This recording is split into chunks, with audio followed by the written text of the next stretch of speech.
What's up, everyone? Welcome to the Toyota GR Supra GT Cup Asia India. It is time for the final day of the round robin. It is the second round, top 24 races across India, and at the end of today, we will have the top 10 racers, your top 10 finalists of the India edition. So I'm super hyped. We've been seeing amazing races over the last 2 days. I'm Shesaya. Joining me is SK, please. SK, what are your expectations from today's races, man? I mean, literally last chance for everyone to try and secure that top 10 position. So it is going to be very, very important. So this is going to be like probably the most important Sunday that they have to get through. Two races with particular two groups and then two races with the other two groups, and it's just 10 slots up for grabs, so it can go either ways. And up in the top of the pack, I don't think there's going to be a lot of pressure, but the 5th to 10th place qualifying, I think this is the area where you will see people who are separated just by 2 to 6 points or 8 points, and you can see the board here. So I feel like Ancient Play, Fun Anywhere, Caesar, Abby Thakur, B2 Speed, they've done their fair share of hard work already. They've secured that top 5, but the rest of the guys there, which is I think Shami, RKV as well, pretty safe. But Sanchit, Maister, Nick the Gamer, Fierce P, who are just like 2 points and 4 points and 6 points, and then VA, Jackster, PND Motorsport, all these guys as well will start gunning for that slot. So it is going to be very, very important for at least these few names that we mentioned here to secure their position going into the grand final that will happen on 26th. So all important day, all important 4 races. Let's see who comes up on top. Indeed, man. The 4 races for you today, it is first 2 races of Group A plus D. We're going to be starting things off on Nurburgring and then heading into Interlagos. And the next 2 races back again, same tracks, but it's Groups B plus C. Racers, this is what they've been fighting for this entire tournament. It's a huge prize pool of 2,25,000 in total. 1 lakh for first place. Second place walking away with 75,000, in third place with 50,000 INR. The top 10 finalists will also get to walk away with Gazoo Racing merchandise. And besides all of this already, if it wasn't enough, the top 3 also qualify to the finals of the Asian Nations Cup, where they will pretty much go up against the top 3 races from Singapore, Malaysia, Thailand and Philippines. So a lot of bragging rights on the line here. This weekend, the next weekend, like you said, the bottom half of those qualifying spots, especially 8th to 12th, it's very neck and neck, SK. It can go any way. We have absolutely no idea who's going to be coming out on top. That being said, I think we are pretty much ready to jump onto the track. I do see racers pretty much heading out to get their practice sessions started. So without further ado, let's go on over and see what the timings are looking like right now. SK, take it away. So I think, Nurburgring again for the 3rd time. Oh, sorry. Is it 3rd time? It's the 5th time this weekend that we are jumping into this. Outlaps for all the participants here. So this lobby is going to have Caesar, Abby Thakur, Nick the Gamer, Basit, Sanchit and VA. So 6 contestants here, 6 racers that are going to be trying to get as many points as possible.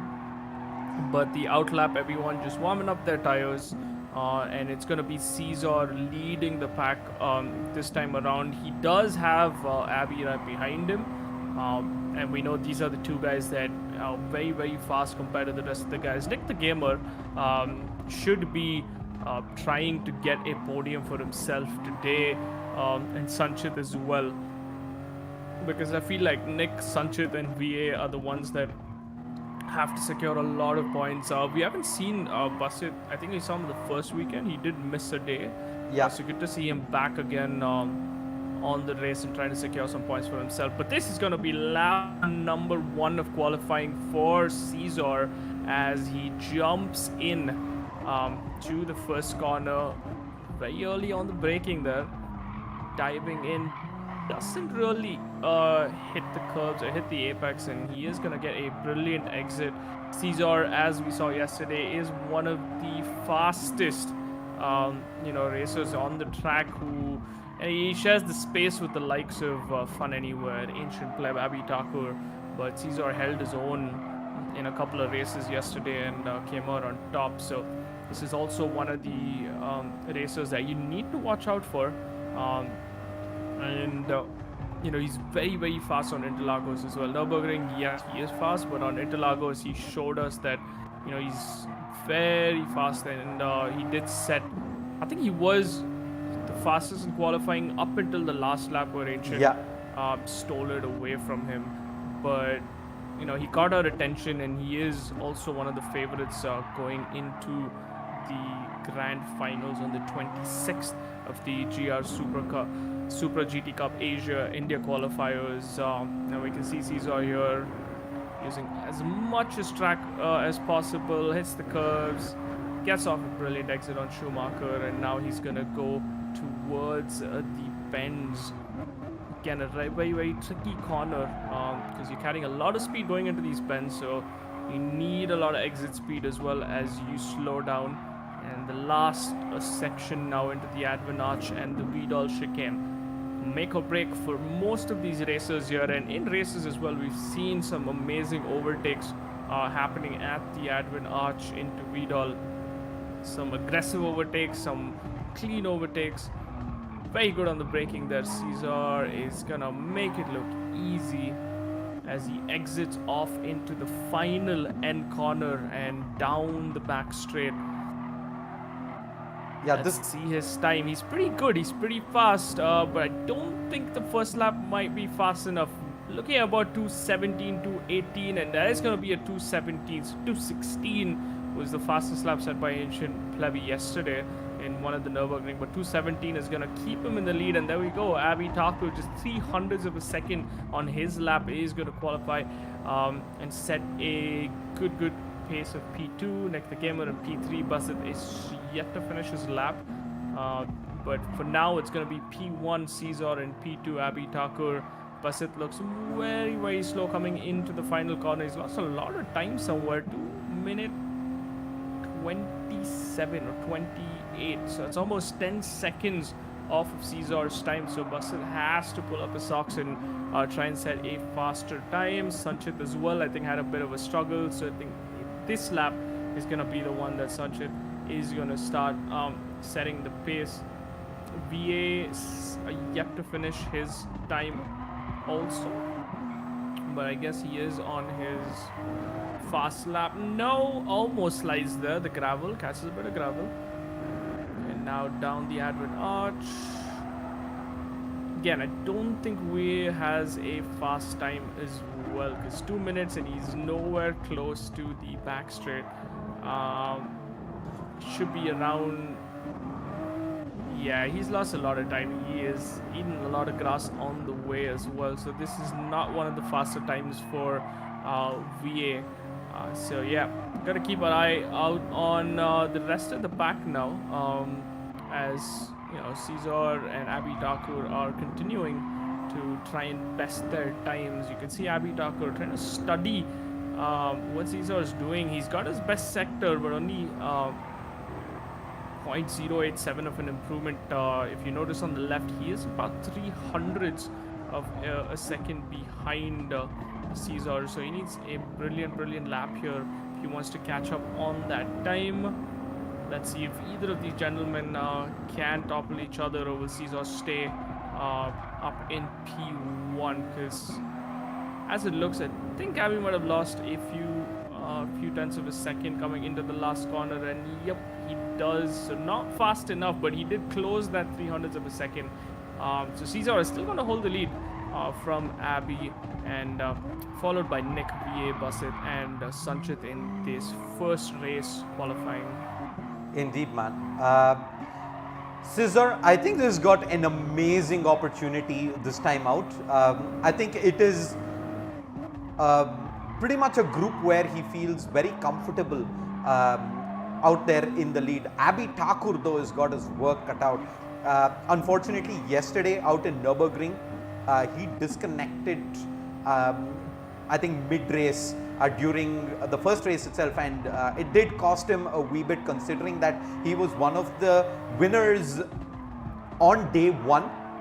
And I do believe that was on Interlagos, if I'm not mistaken. So he's got a fair bit to catch up if he's looking to hunt for the top of the leaderboard.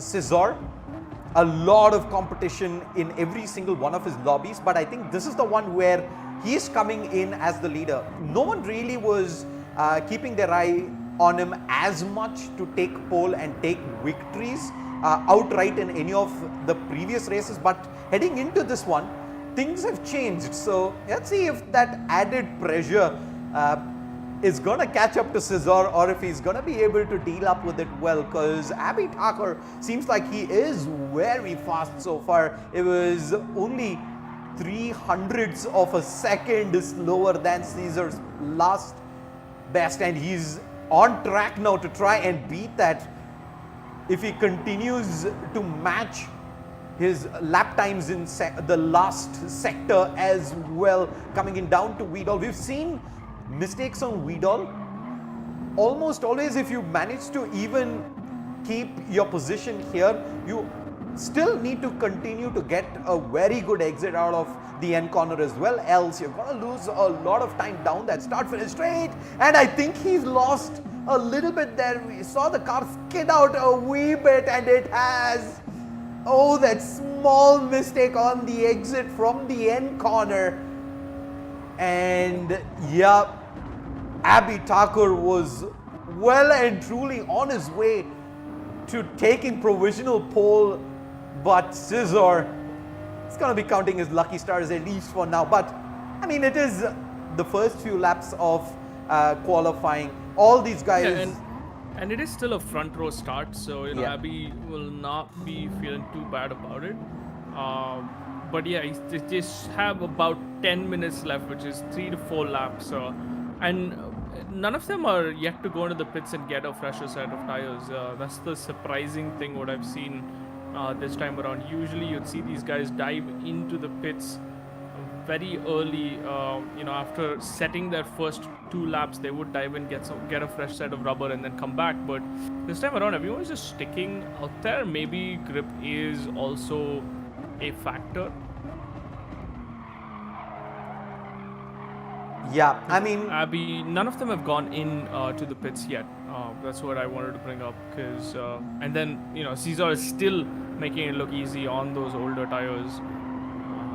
So yeah, let's see if he can best his lap and see if Abhi can make anything happen, because coming to qualifying, what we saw from Ancient Pleb yesterday, that was just insane. Like that last lap, fastest lap, and he finished the lap in such a way that nobody could even react to it, and he ended up keeping pole. So I want to see if Abhi can replicate something like that this time around. Yeah, we'll have to wait and see if Abhi can nail that final sector, because the first 2 sectors he was well and truly on course to go significantly faster. It seems like he has lost a fair bit of time this time around in this lap, so is not a hot lap all things considered.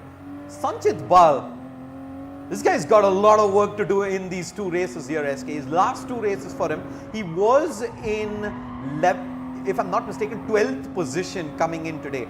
He was, I think, 2 to 3 points behind the final pack. In fact, let me just have a look. 4 points behind Meister and Nick the Gamer, who were both tied up at 18 points. So he's got a fair bit of points to catch up, and he's got a head-to-head versus Nick the Gamer in this race as well. So one of the tiebreaker conditions is head-to-heads and who's got the better of whom overall. So I think in that regard, Sanchit here wants to try and get the W in this race as well as the next one, and we see that we actually disconnects out. Unfortunate for him. We did know that he was facing quite a bit of power issues as well. He did disconnect out earlier during the practice before the race, so that is pretty unfortunate that VA can't get himself in almost immediately. But yeah, he still has a fair bit of time here during qualifying. We're just past the halfway mark, so if he can still come back in the next few minutes, if the power gods do favor him, he still might have a chance of picking up some points here in the first race on Nurburgring SK. Yeah, I think all eyes on Sanchit this time around. Like you said, he has to make up that 4 points if he wants to see himself go through to the grand finals, and these two races are going to be very important for Sanchit. If he can somehow get a podium for himself on both the races and top Nick the Gamer's time, which he is doing at the moment, and also try and get more points than Nick, I think he has a very solid chance of trying to secure his spot in the final, because right now I think he's in 12th, so he is out of the top 10, but this is gonna be a good chance, not if he makes such mistakes, but hopefully he has a few more chances, and he knows that he's gonna go in for some fresh set of tires. He's got about 2 or 3 laps in him before the qualifying ends. Let's hope Sanchit can actually do something in the race, because we know Nick is consistent. He's always hovered around the 3rd, 4th, 5th in all the races. That's why you'll see him already in the top 10 of the points, because this man has been in point scoring throughout the weekend, and he's gonna be very happy about his performance. But if he has to stay, he definitely has to defend Sanchit, or he has to secure some points for himself as well. Indeed, man. I think right now, Scissor and Abby Thakur, if it is incident free, I think are clearly the favorites to take 1 and 2 very comfortably. I think the main battle that we're going to focus on this entire race is going to be between Nick the Gamer and Sanchit Bal. 4 points is the difference between the two of them. Nick the Gamer just about on the cusp of qualification into the next round, while Sanchit Bal is 2 positions below. So he's got a lot of ground to cover, and in case there is a tiebreaker situation that does come in, Sanchit wants to ensure that in these head-to-head races, the 2 races today, he does have the better of Nick the Gamer.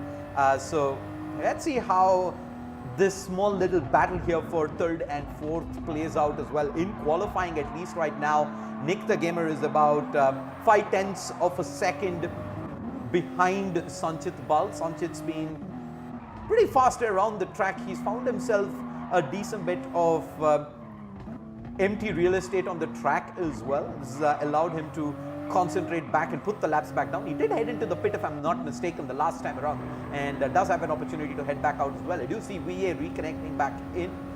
Hopefully his power issues are done for the rest of the day, because he's gonna have to get in those qualifying laps real soon. He's about 3.5 minutes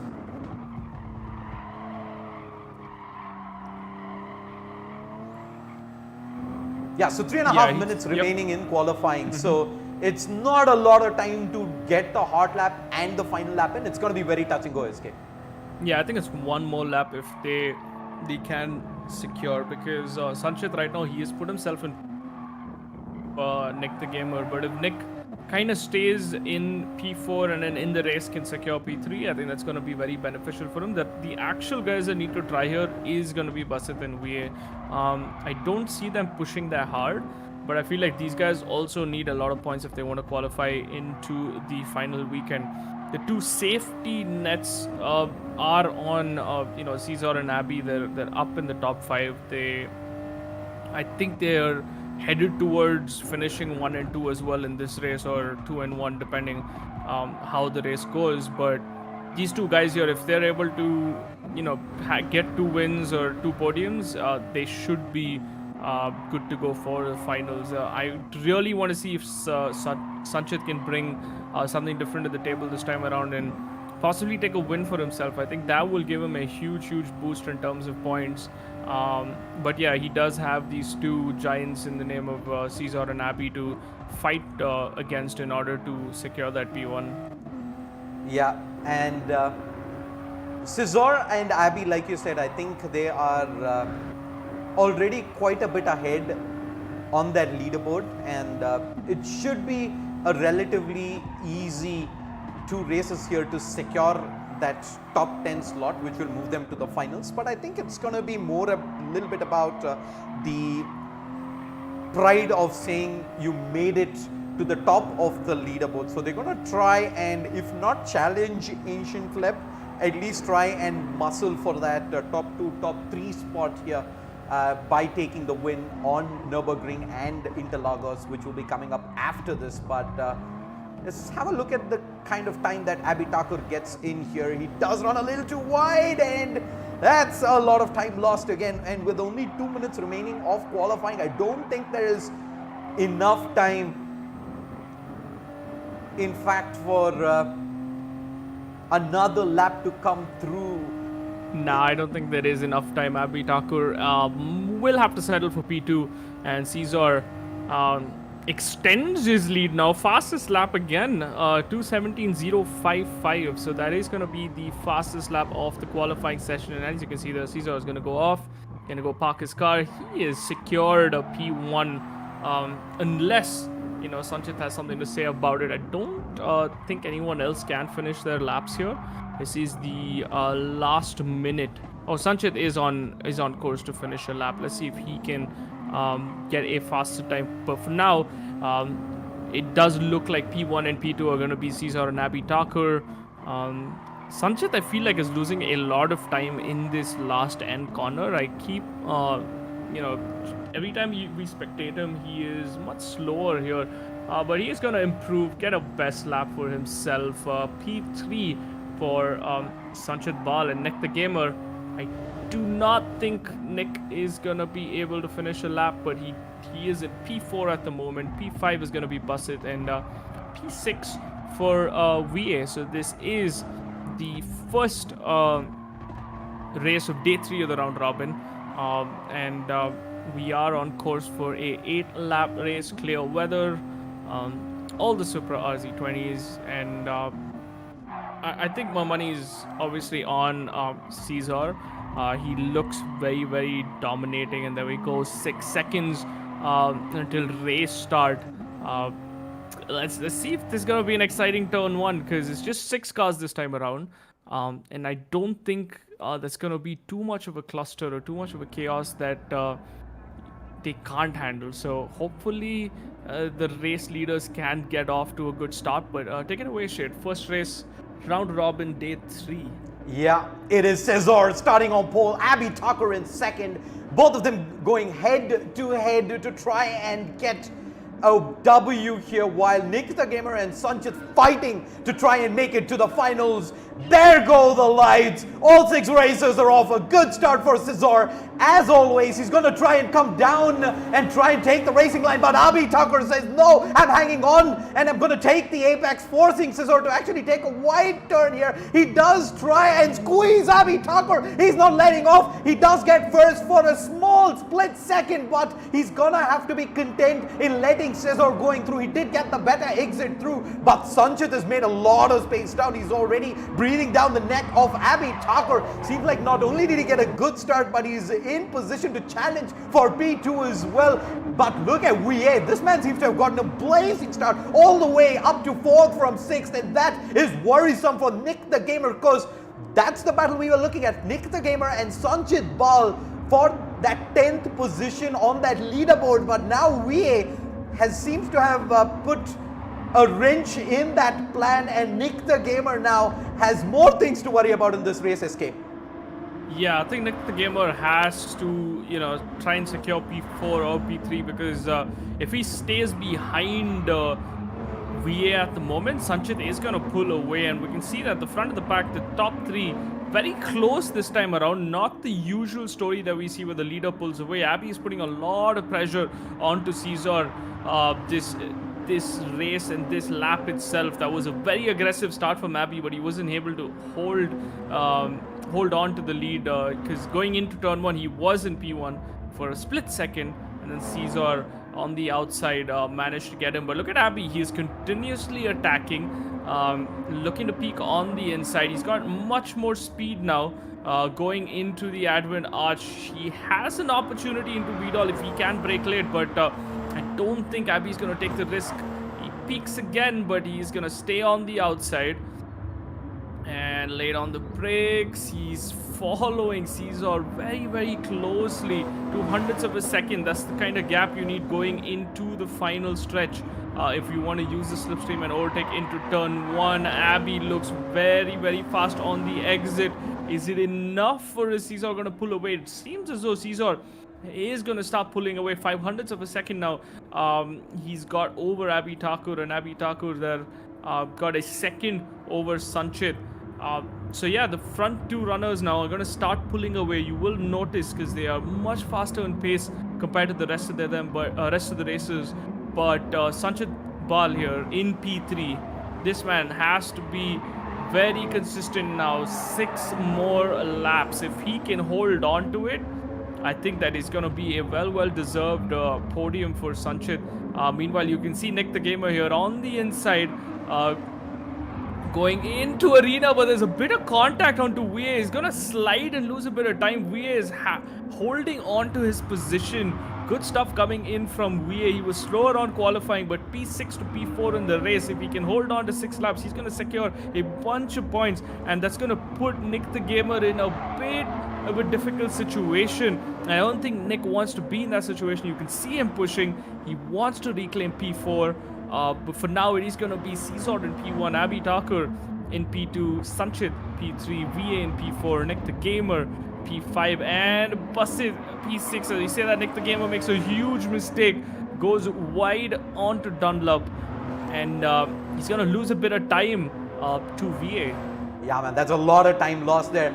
I'm surprised, looking at how the qualifying went for VA, that he's managed to somewhat redeem himself here during the race. The first almost 2 laps have been amazing from him. Not only has he managed to make up 2 places since the start on the grid, he's managed to fend off Nick the Gamer. He's putting in a lot of fast laps, and let's see if this unrelenting pressure will sooner or later pay off for Nick the Gamer, because he desperately wants it. He cannot end up dropping any more points here. He needs to make up 1 position and maybe even challenge Sanchit Bal to ensure that there is nothing left to fate as he moves into Interlagos for his last race of the round robin. But as of now, that one small mistake has meant that VA has managed to get some distance ahead, and now doesn't really need to worry about Nick the Gamer anytime soon. Caesar and Abby Thakur, their pace is completely different compared to the rest of the server here. These guys are putting in laps super fast already.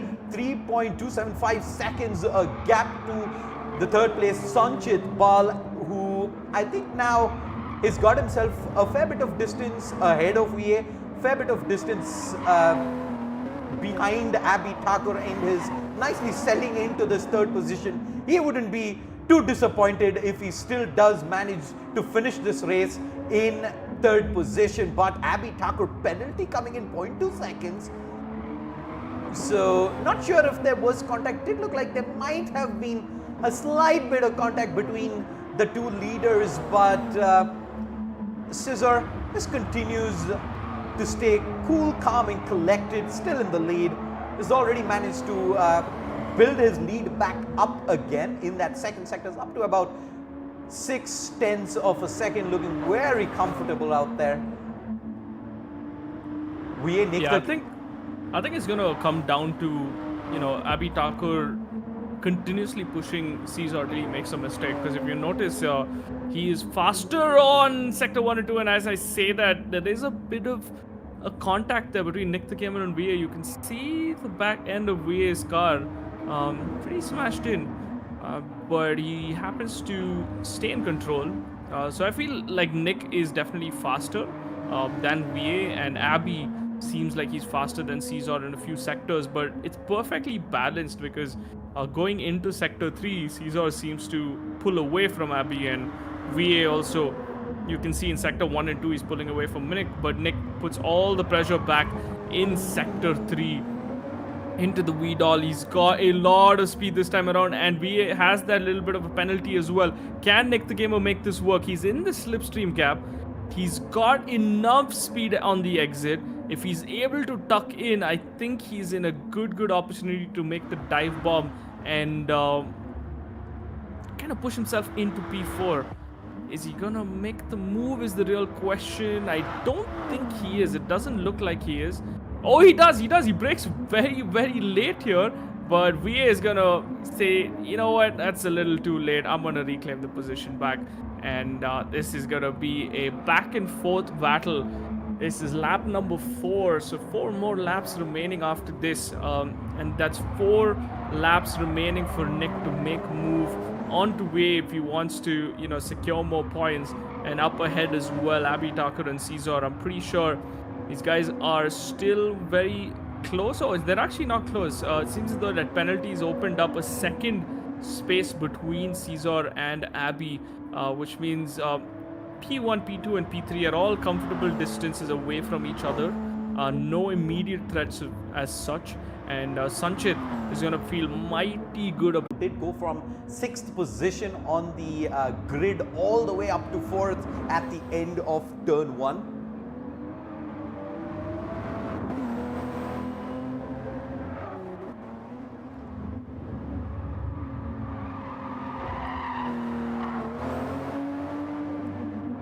And down the start-finish straight, let's see if Nick the Gamer will eventually get an opportunity. He's going to try and look down the outside. I think he ended up looking a little bit too early. He wants to try and maximize using this slipstream here coming down to turn 1. He was very late on the brake the last time around. This time hits the apex perfectly, sticks to the racing line, and is able to keep up with VA here. Half a second the gap. Hopefully he can bring it down to about 0.2 of a second by the next time he's at the start finish straight. That is going to give him the opportunity he needs to outbrake VA into turn 1 SK.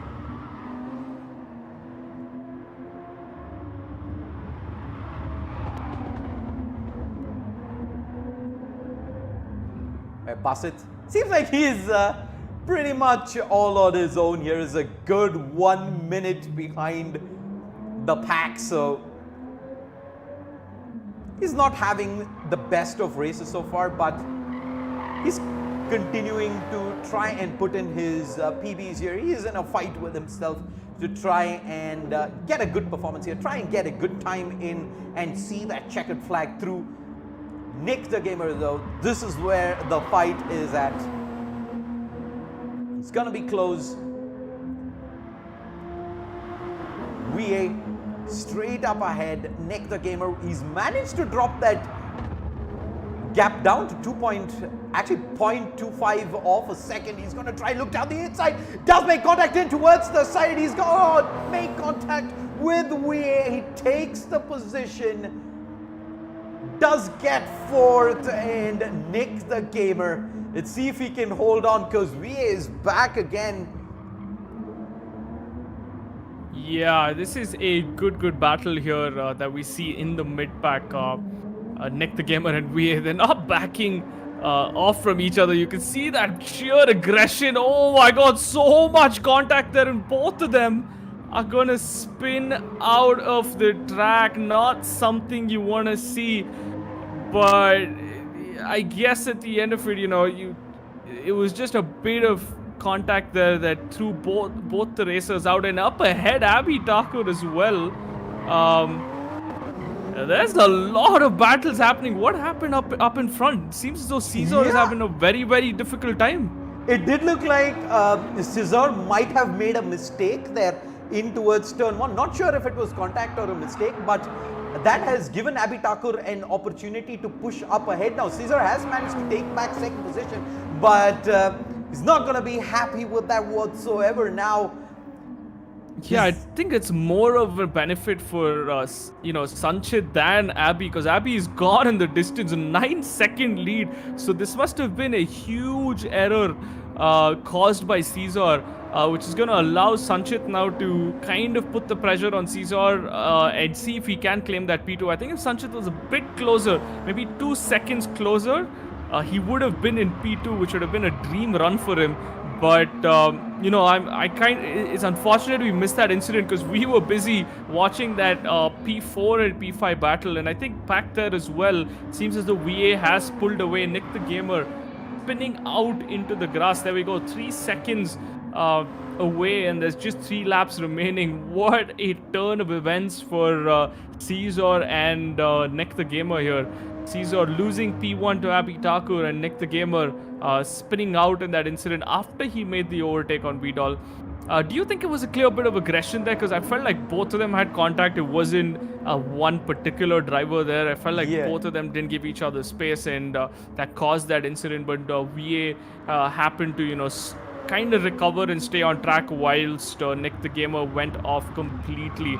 And you can also notice, see in the bottom left there,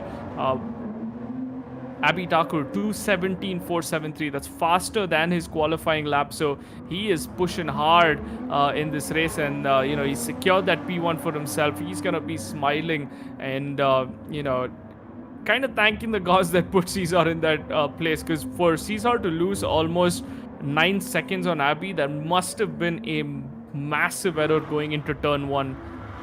Indeed, man. I mean, unfortunately, we didn't get to see it because we were watching the fight between VA and Nick the Gamer, which, in fairness, like you said, it was pretty much a question of neither of them wanting to back away from that. I think there was a clear bit of a contact between both of them. It was almost a 50-50 pretty much fight there, where neither racer wanted to back away and give away their position in that end corner, and VA, it's just that he manages to hold on to the car coming out while Nick the Gamer had a slight bit of a spin into the grass there and to recover back out, but he's managed to cut the distance down, all things considered. It's back to about 2.5 seconds remaining with only 1.5 laps left here on the Nurburgring GP circuit.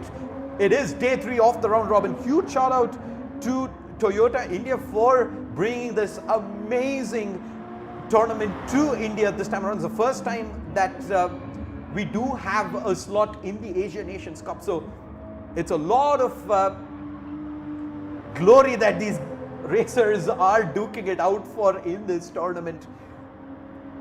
Let's see if Cesar can continue to hold on to that second position. I mean, in terms of cutting that lead down, it has continued to stay at about 9 seconds for a couple of laps now. So I think unless Abhi Thakur makes a huge mistake, he should be able to hold on to the lead and take the checkered flag and P1. But this is another fight that we haven't really talked much about. Sanchit Baul versus Nick the Gamer in the leaderboard during this race. I think Sanchit's done a fantastic job of holding his own and continuing to set fast lap times here on the circuit, and always keeping that gap to that fight for 4th position behind him. And contact on a couple of occasions has meant that Sanchit's been the one who's benefited out of all of those, and has pulled away significantly here, and might see a podium finish for the first time in the round robin, allowing him maybe even a huge chance of making it into the finals, SK. Yeah, there's a lot of pressure now on to Nick the Gamer, because if he's not able to take P4 away from VA, he's going to lose a bunch of points. And as we say that, VA goes wide. There's an incident again. I'm guessing Nick the Gamer Well, that was all VA, by the way. Nick Yeah, I the don't think game- Nick was even close for that. I Yeah. think VA pushed way too hard going into T1, and he is. And just as I said it, right, I was just gonna say that there's gonna be a lot of pressure on Nick if he's not able to take P4, and he takes P4. But Sanchit here should be very happy about his performance. P3 gets a podium for himself, like you said, first time in this round robin. And if he's able to consistently put another race in Interlagos and get a podium there, Nick is gonna be counting to that last point, because it puts him in a very, very difficult situation. VA had a nice opportunity this race, but it seems as though he's thrown that away.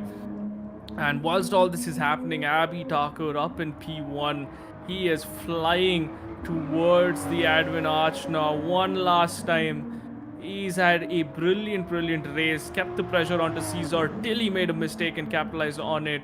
P1 for Abby Tucker, and Caesar reclaims P2, almost losing it out to Sanchit there, but that 9-second or 7-second lead that they did set because of that blistering pace early on is going to see him through in P2, while Sanchit in P3 has a lot of gap as well. Abby Tucker, they're almost going off the track for a bit. But he is gonna come down slow and steady there into the final corner. Celebrations are in store. Abby Tucker secures another finish, P1 for him, and Caesar in P2, qualifying, in P1, but unfortunately, with that big error, he is gonna see himself in P2, and Sanchit. That's that's the most sober celebration we've seen from Sanchit. He's not taking any more chances on Nurburgring after yesterday's event. So he's calmed. In fact, it was events from day one. So he's calmed himself down. He knows what's on the line here. He absolutely needed that P3, and he's managed to hold on to dear life. An amazing race from him to get P3. But congratulations are in order for Abby Tucker, who does take first up on Nurburgring. Caesar, an amazing race himself, except for that one incident up at turn 1 that did cost him the lead. It did look like he was going to be able to see this through, despite Abby Tucker almost staying on his heels for the entirety of 2/3, I think, of the race so far. Basit Parker, though, it's been a slow race from him, but huge props for sticking it till the end.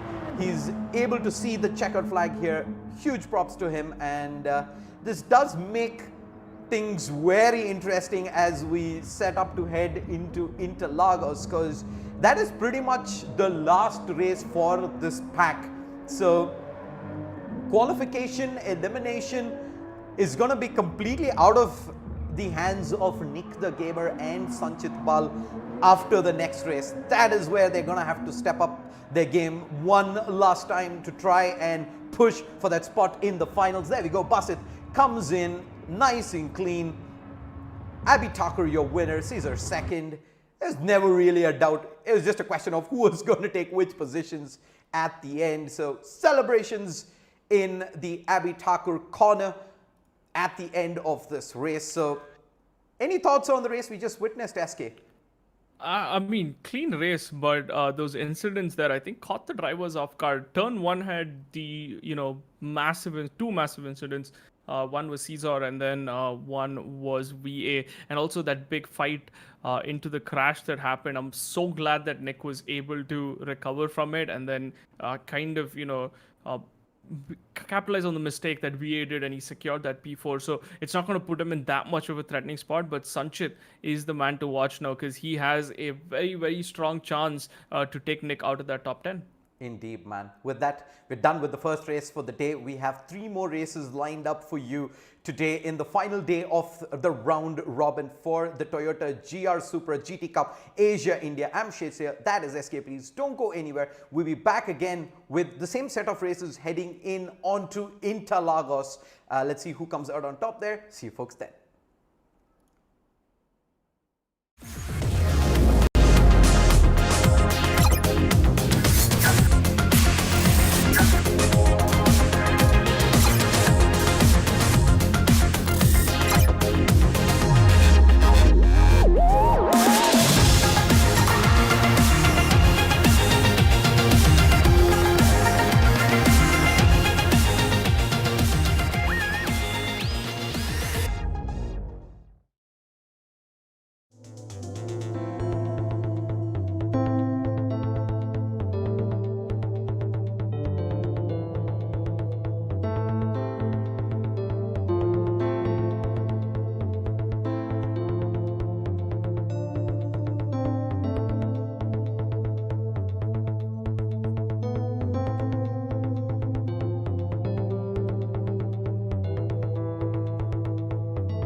What's up, everyone? Welcome back to the second race on Interlagos for Groups A and D of the Toyota GR Supra GT Cup Asia India. I'm Shesay. Joining me is SK, please. We just witnessed Abhi Thakur take the victory on Nurburgring. Cesar unfortunately couldn't hold on to his lead that he did have for the majority of the race there. I think the last 2 laps remaining, he loses it, and it was barely any time for him to play catch up and retake back the lead.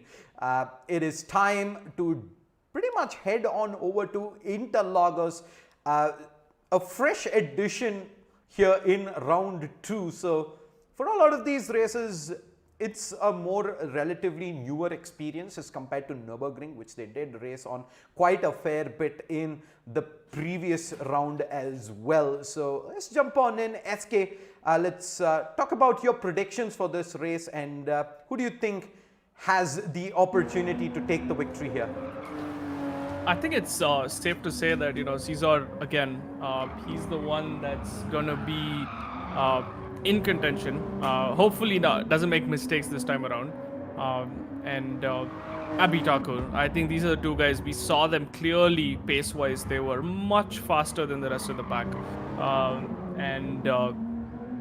Sanchit as well. I think Sanchit would be hoping that he can replicate that podium finish from Nurburgring and steal the show this time away from Nick the Gamer. And let's not count out VA. VA had a brilliant race, but unfortunately, one huge incident, actually a couple of huge incidents, and then one incident that he caused by himself by going off in turn number 1, kind of let go of that point scoring position towards Nick the Gamer. And Nick, obviously, last race for him. If he needs to qualify and keep himself in this top 10, he really needs a proper race this time around. Good qualifying followed by a good race, and he has to be aiming for that podium, or at least a higher position finish than Sanchit and VA, because these are the 2 guys that can threaten him in that position. Yeah, let's stick with Abhi Thakur for a hot lap through Interlagos. You're coming in through Senna, is gonna have to hard brake after a super fast straight there. Next up into the sun turn. It is a fast-paced turn as you start to build up your pace. Coming down to the opposite straight, you pretty much hit maximum speed here. It is a pretty long straight and a hard brake down as you head towards the lake descent. So a couple of slow turns here, and another tricky part of the map coming up here in the circuit, the horseshoe. You're gonna have to brake hard, and missing the racing line here is gonna cost you a lot of time, because there's a lot more turns coming up ahead after this as you come towards Small Orange, heading in towards the Small Pine Tree. You're gonna end up losing a lot of time through the entirety of this section if you don't nail it perfectly. It's a very slow, very tricky part of the circuit. Coming in through Duckbill there as you start this long left turn, sliding a little bit, locking up the tires as you're heading towards junction, costing a little bit of time there for Abhi Thakur. He's gonna end up shooting a little bit too wide there as well. So not the most clinical of laps as he heads down Cafe in towards the pit lane entry, through the bleachers, into the start finish straight as you hug the pit lane. Actually, he's not gonna hug. He knows that time is not great. In fact, he is P3 at the end of that first lap. A lot of mistakes throughout that entire lap. I'm sure he's going to be able to fix that before this qualifying session does come to an end. For sure. I think the first couple of laps, usually it's very easy. They take it easy or they push too hard sometimes. But I feel like these blistering fast laps comes in around that 10-minute mark, halfway into the qualifying, where they are comfortable with the track, they're comfortable with the car. And then they start pushing consistently, and obviously the tire change as well. You'll see a few of these guys go in for that tire change and then push in for that last lap. The initial ones, I've seen a lot of mistakes being made, Not something you'd expect considering, they've already raced here for 2 days now. So you'd expect them not to make these mistakes. But again, a lot of pressure for some of these guys, especially if we're talking about Sanchit, Nick the Gamer, and VA. They're all in potential positions to either secure a top 10 or get eliminated at the end of this race. So a lot at stake for these three individuals. Caesar and Abby Thakur are going to be smiling up at the top there. I mean, they've kind of put themselves in a very comfortable lead from the rest of the pack. And they have Fun Anywhere, Ancient Pleb, and the rest of the dudes who are going to also qualify alongside them. For me, it's like just looking at all these names, the real excitement is going to be the next two races as well as the grand finals, because I think by the end of the round robin today, after the two more races that we have, we will literally be left with the fastest of all the lobbies combined. And when I say fastest, this is just about 300ths of a second, 200ths of a second gap in qualifying and races. You're not going to see races where, the front of the pack is 10 seconds away. You're not going to see races or qualifying sessions where everyone's super far away from each other. You're going to see the top 10 best, racers from the country pushing the Supras to the limit in the GR Supra GD Cup Asia India qualifier. And just when I say pushing, this is also something you will see when you push too hard. You are going to hit the barriers, and that's going to reset your whole time. And I think Abby there went a little too much, hit the curb a little too much, and it just kind of drags his car on the inside, and he loses the back end. So I think Abby's going to be looking to get a fresh set of tires now that he's had that incident and gone into the gravel. Sanchit here having a bit of a tough time as well in a few corners. For now, Caesar is the one leading with a 148, and like Shade said, it is not the fastest lap we've seen. I think the 146 from Ancient Pleb, that is the fastest lap we've seen in Interlagos. That was day 2 of the round robin, and Caesar as well has contested that time with a 146 of his own and a 147. So I guess he's gonna be pushing as well. Nick the Gamer, this is the man. He needs a very good qualifying session because Sanchit is a whole new beast this time around. It's almost like a new and improved version that Sanchit's brought into day 3. So he really wants to get that top 10 position and qualify to the finals. The only person that's in the way right now is gonna be Nick in this race. So let's see if Nick can improve on his time. 151 for now, but I think Abby still has to put in a proper lap, and VA is also waiting on that proper lap. So yeah, for now it's gonna be Caesar in P1, Sanchit in P2, Nick the Gamer in P3, VA in P4, and Abby Thakur in the pits in P5. Yeah, I think Nick the Gamer is gonna feel relieved, to say the least, after Nurburgring. It did look like VA was gonna continue to hold on to that 4th position, pushing Nick down to 5th and potentially giving Sanchit a way back into the top 10. I mean, it can still very much be a reality, but Nick has still got a say in this. He did manage to get into 4th thanks to that last lap mistake coming in from VA, where he shot wide at the first turn, allowing Nick to retake back that position, which looked highly unlikely before that. So right now he is lapping 0.6 of a second slower than Sanchit. So Sanchit's objective for this race is gonna be to pretty much stay ahead of Nick, both in qualifying and during the race. So let's see how that works out for him, and if he can in fact make that a reality, SK. Yeah, I think there's a whole lot of defending and aggressive racing that has to come out from Sanchit, because he needs a very good finish. In a podium or a P2 or even a win for that matter, it's something that Sanchit really needs if he has to push and put Nick the Gamer in an uncomfortable situation.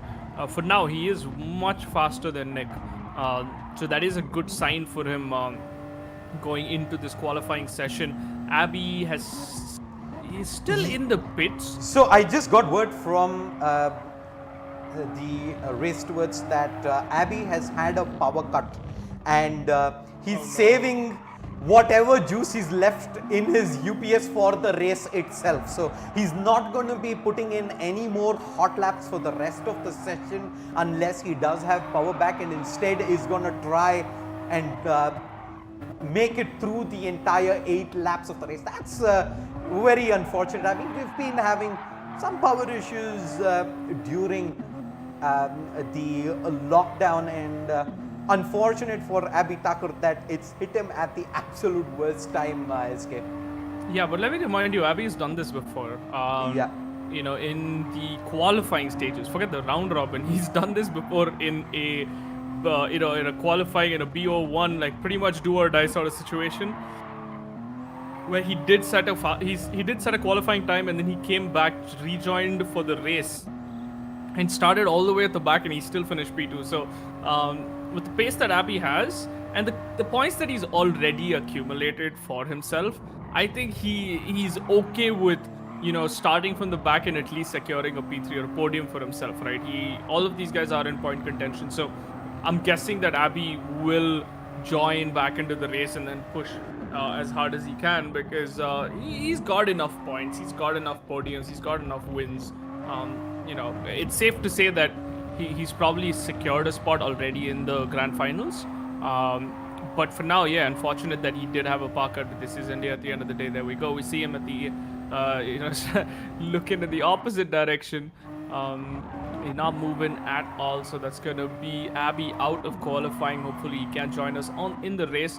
Caesar, Sanchit, VA, and Nick, the 4 remaining members in this qualifying, and about 10 minutes left before we call it and move towards the race. VA is trying to improve on his time. He is faster than Nick the Gamer this time around at Interlagos, and Nick the Gamer is going to be kicking himself, because if VA happens to hold him back in the race again, I think it's going to be very troublesome, because Sanchit is...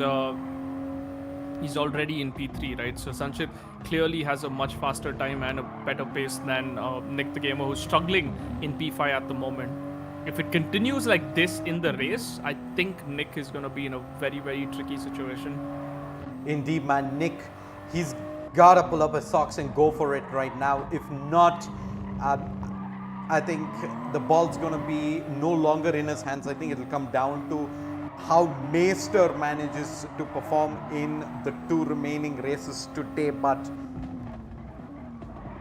as of now, he's pretty much at the back of the grid for this race, at least, as a decent bit of time remaining, if I'm not mistaken, 7 more minutes of qualifying.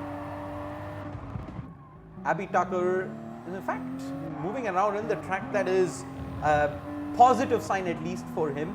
He is back up to 2nd position, so it's going to be starting at the front of the grid. The only switcheroo that we've had compared to the last race is the fact that VA now sits ahead of Nick the Gamer, and considering how good of a start VA did have the last time around, where he did make up 2 places at the end of turn 1 itself, I think it's going to be a threat to Sanchit Bal as well going into that Senna S. If he can get himself off the start nice and fast, you never really know how things play out at the end there, but I think we might have disconnected out for a wee bit. Let's quickly head back up onto track in a second there, but SK, what are your thoughts on the qualifying so far? I mean, we've pretty much had Cesar dominating it as expected, and I think that's going to continue to be the trend for the rest of this race as well, SK. Yeah, looking at the times right now, it's definitely like I said, if it stays with Caesar, Abby Thakur, Sanchit, VA, and Nick, it's going to be very troublesome for Nick. So he needs to somehow either step up in the race, or he needs to like get a podium for himself, because it's going to be 2 races back to back where he's not able to secure that P4 or P3 that you'd usually see Nick in. And considering the fact that he's in 8th or 9th on the top 10, and there's 2 more races left with the other group, I think this is do or die for Nick the Gamer, as well as Sanchit, if he wants to secure himself a spot into the grand finals moving into next weekend. That's going to be on the 26th. So yeah, for now, I feel like these are the 3 guys that really need to step up, because up in front, Caesar and Abby, even if they don't finish this race, I think they have enough of points to stay in the top 10. But the rest of the guys who are with 20 points, with 18 points, are the ones that are gonna need to push and need to secure a proper position. And Interlagos, like we know, there's a lot of mistakes that happen even with the best of the drivers, and there's a lot of incidents, a lot of punting, as we say, happens in the first corners, in the second corners. Like there are few places for overtakes, very limited overtake opportunities as well. So qualifying is very, very important. And also in the race, you can capitalize if the front runners have an incident. We saw that happen with Ancient, right, where Ancient crashed and then RB2 Speed just took over, and then he took a win for himself. So even the fastest of the racers can get into these incidents and it'll force them off, and that's where these mid-pack guys can really secure some points for themselves. But it is do or die for Nick, Sanchit and VA, and I'm hoping that they can have a good race. Yeah, I'm just getting word from the admins that it in fact is going to be a server restart. I think might have been a lobby crash there at the end for everyone. So we're just going to quickly jump back into that circuit. So it was very interesting to see how that race played out at the start. The huge surprise, like you said, was the fact that VA was lapping faster than Nick the Gamer, and that is something that now that we have a short break ahead of us, the racers are gonna recompose. It's a good time for Nick as well to see where he's been going wrong. He's gonna find some time back here out at Interlagos to try and correct those mistakes, because if he does eventually end up P5 at the end of the race and Sanchit continues to stay at P3, I think that is just about enough for Sanchit to squeeze past Nick in the overall leaderboard at the end of this race. And yeah, top 10, that's all the racers are looking at here. There is, of course, all the bragging rights at the top of the leaderboard, where you want to be the one to come out on top. You want to be the one that everyone in pretty much the leaderboard is scared of. Their eyes are all on you going into finals week, but the fight is for the bottom pack of the leaderboard, that 9th, 10th. This is where you want to get in, because into finals, eyes are going to be, all of these racers, like you said, they may be off the top of the leaderboard, but these guys are only fractions of a second slower than the leaders in the grand scheme of things. So these are also racers who've been putting in a lot of time on this circuit. They've been loyal to the game for a very long time, and now that there is pretty much the first ever opportunity in the country to try and get recognized as one of the top racers in the sport, that in itself is quite a bit of accomplishment for all of these guys to try and make it into that finals week and say, hey, we are one of the top 10 racers in India for GT sport. And at the end of the day, in a gaming community, besides the huge prize pool that is on the line, I think bragging rights is pretty much everything. So let's take a quick break. We'll be back shortly onto Interlagos, so don't go anywhere.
right, welcome back everyone. We are back on track to start the qualifying back out again. Sorry for the small hiccup, I believe we did have a quick lobby restart, but yeah, it's gonna be pretty much back again. Scissor up in the front, they're pretty much on their outlaps here. Let's look at the distance between each of them. Nick the Gamer and Sanchit Bal are headed out pretty close to each other. I think Nick the Gamer will look to slow down a little bit here on the outlap.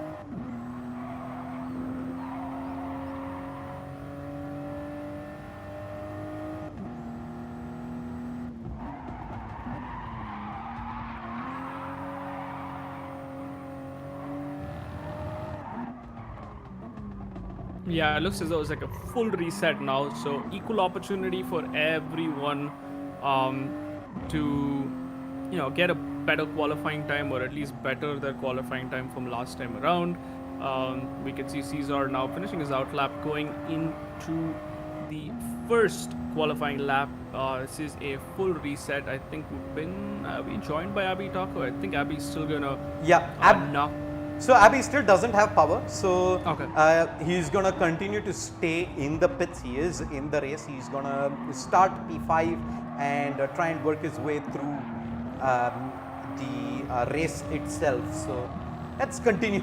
It's an unfortunate situation. Pretty much the same thing he was in the last time around as well. But we're gonna keep our eyes on Sanchit here and how his lap comes out, because I think all things considered now, Sanchit, he's got a golden opportunity to not just go P3 in qualifying, but go into P2. So let's see how he does on his lap.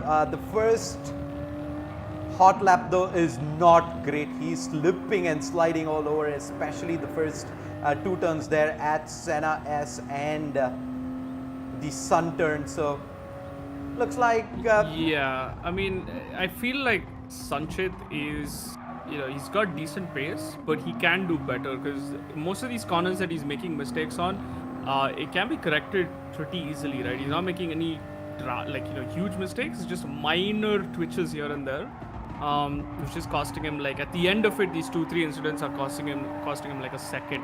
So overall he does look much faster than Nick and VA. So it should be a comfortable P3 if he's able to secure like a proper qualifying time. Meanwhile, considering the fact that Abby is not going to be qualifying, Sanchit has a brilliant chance at starting on the first row of the grid alongside Caesar. Indeed, man. Let's have a look at Sanchit here. We're going to stick with him as he takes us through his second hot lap. The first one, we did see him do a couple of errors at least in the first segment itself. So I think this is not going to be anywhere close to being competitive.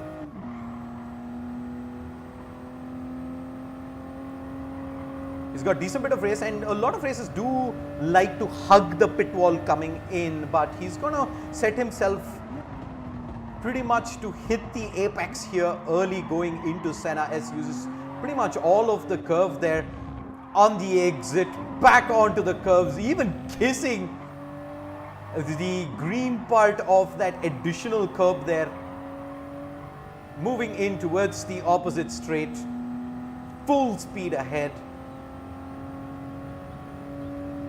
down towards Lake Descent. It's a hard break in. Is good 0.3 of a second faster than his PB, so he's made up that time, but I think he pretty much kissed the grass there on the exit out of that turn. It's gonna be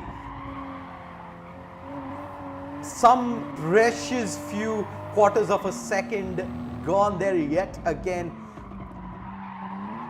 He's only 1/10 of a second slower than VA though, so decent bit of pace here in the final segment, and he can still make up that remaining time. 2.4 seconds though behind the leader Scissor, who's put in a scorcher of a hot lap here. I think without Abhi Thakur, he almost certainly will take P1 here up at Interlagos, and if it's incident free, we know his pace around this circuit. It's not his first time. It's not gonna be his first time winning either if he does take the victory here today. He did win, I believe, on day 1 as well. So the big improvement is actually VA. I've seen this guy like consistently improve over the weekend. So big props to VA. He looks so much faster on Interlagos this time around. I mean, seeing him in P2 is a very pleasant surprise, and if he can get a P2 in the race, that is going to be a very strong weekend coming in from PA, and he will also put himself in that spot where he can threaten Nick the Gamer, because I feel like Nick the Gamer is the one that has to be feeling a lot of pressure going into this qualifying, because he's been being hunted by Sanchit and VA, and he has a whole other lobby to worry about, which is the next 2 races that we have. I think it's between B and D, if I'm not mistaken, right? Yeah. So, no, it's actually B like and C. This is A B and and D. C, yeah. So it's another lobby that he has to worry about. So it's going to be up to all these people here to put in as much, kind of concentration and better times and like a brilliant race, because of the fact that they have a whole other lobby to worry about, and it's gonna ruin their chances of getting themselves secured into that top 10, because it's only 10 racers that are going to move forward from the 24 or 20 odd that we have already. So it's pretty much cutting half the racers that we've seen today. It's gonna feel bad to see most of these guys go, but at the end of the day, it is racing, it is motorsport, and it is the GR Toyota Supra GT Cup Asia India. So we have to cut down, and then it's gonna come down to, I think, the top 3 racers who will then move on to the Asia Cup. So it's gonna be very demanding and a lot of pressure. Even the next lobby, I feel like that is the next lobby as well. There's gonna be a lot of eyes on some of the people, primarily because of the fact that there's too many people in that 5th to 15th position that all have like 2 to around 8 points difference. Mm-hmm. So it can be anybody's slot, right? It's not just gonna be we can't, it's not even like safe to say that we know these are the people that will qualify in the top 10. Maybe the top 5, yes, but the rest of them, we have no idea, and it's all going to come down to this race and the next 2 races. Indeed, man. I think the next one is, for the first time, we will get to see Fun Anywhere and Ancient Pleb in the same lobby. So that's going to make for a lot of fireworks at the front. I'm super hyped. Again, 2 titans who've been pretty much dominating their respective races now will get to go head to head. It's already giving me the goosebumps for the next couple of races, but we're gonna have to wait on a little bit as we do go ahead and finish this race ahead of us here. A little bit of business left here with Group A plus D. Nick the Gamer is actually in P2. So he's managed to go significantly faster than his qualifying the last time around. Sanchit, we did see head into the pits, so it's fresh set of tires for him coming out, and another window of opportunity to try and take the fight to Nick the Gamer. And starting front row for Nick the Gamer, if it does indeed continue to remain the same, would be a huge improvement to his previous outing here in Interlagos, SK. I mean, it is going to be a huge improvement if he's able to do this. I'm very happy to see him set that P2 time. But let's keep in mind that Abby is also mostly going to be joining us in the race, right? So about 7 to 8 minutes remaining in this qualifying. But going into the race, it's going to be all 5 of these guys, and I don't really see Caesar or Abby kind of backing off, because they are going to fight for their rightful spots, and I feel like Caesar is going to go for P1.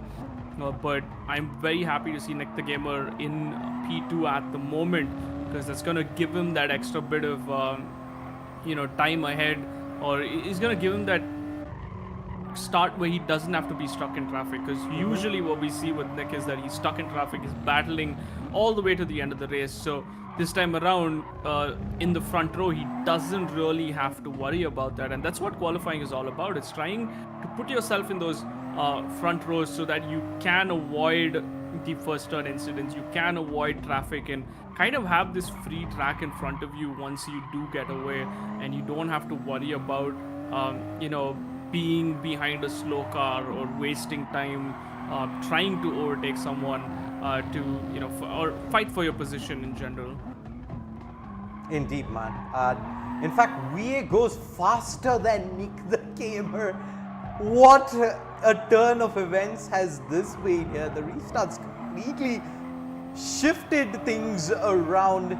VA, who was almost, I would like to say, struggling the last time around, is all of a sudden found it in him to go lightning fast and is in P2. Sanchit, though, there you go, he retakes back his second position on the grid, and now that we have pretty much come to, I think, a little bit more than halfway through qualifying, we are back to how things were the last time around. Cesar in P1, Sanchit in P2, we in P3, Nick in P4.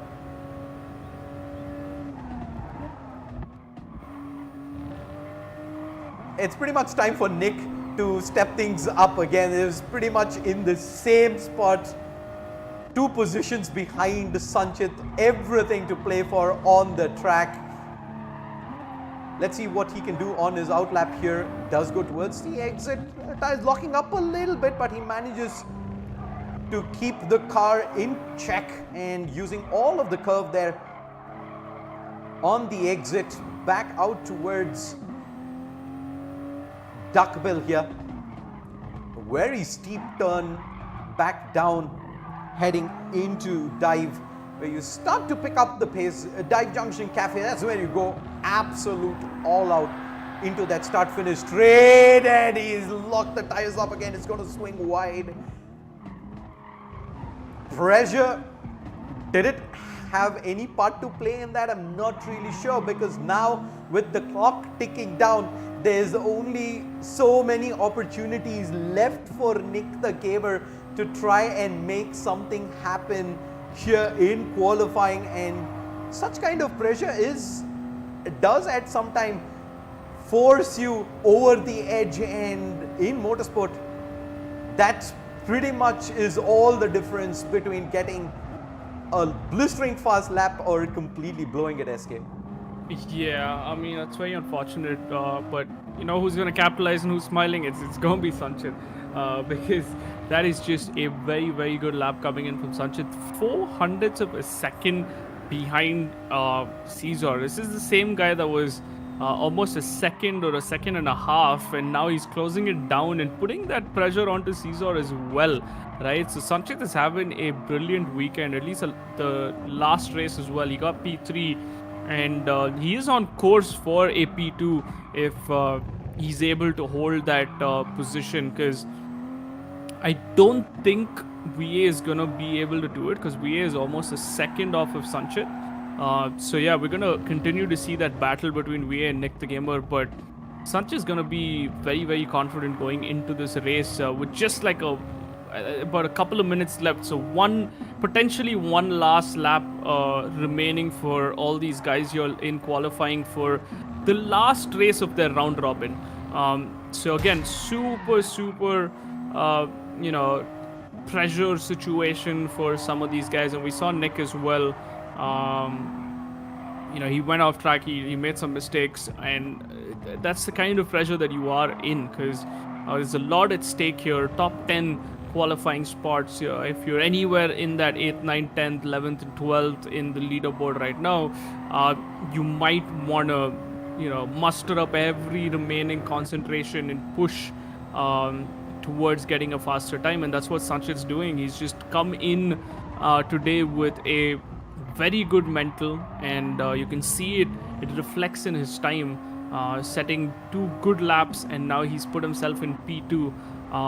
So yeah, VA and Nick now must feel a lot of pressure considering how well Sanchit is doing.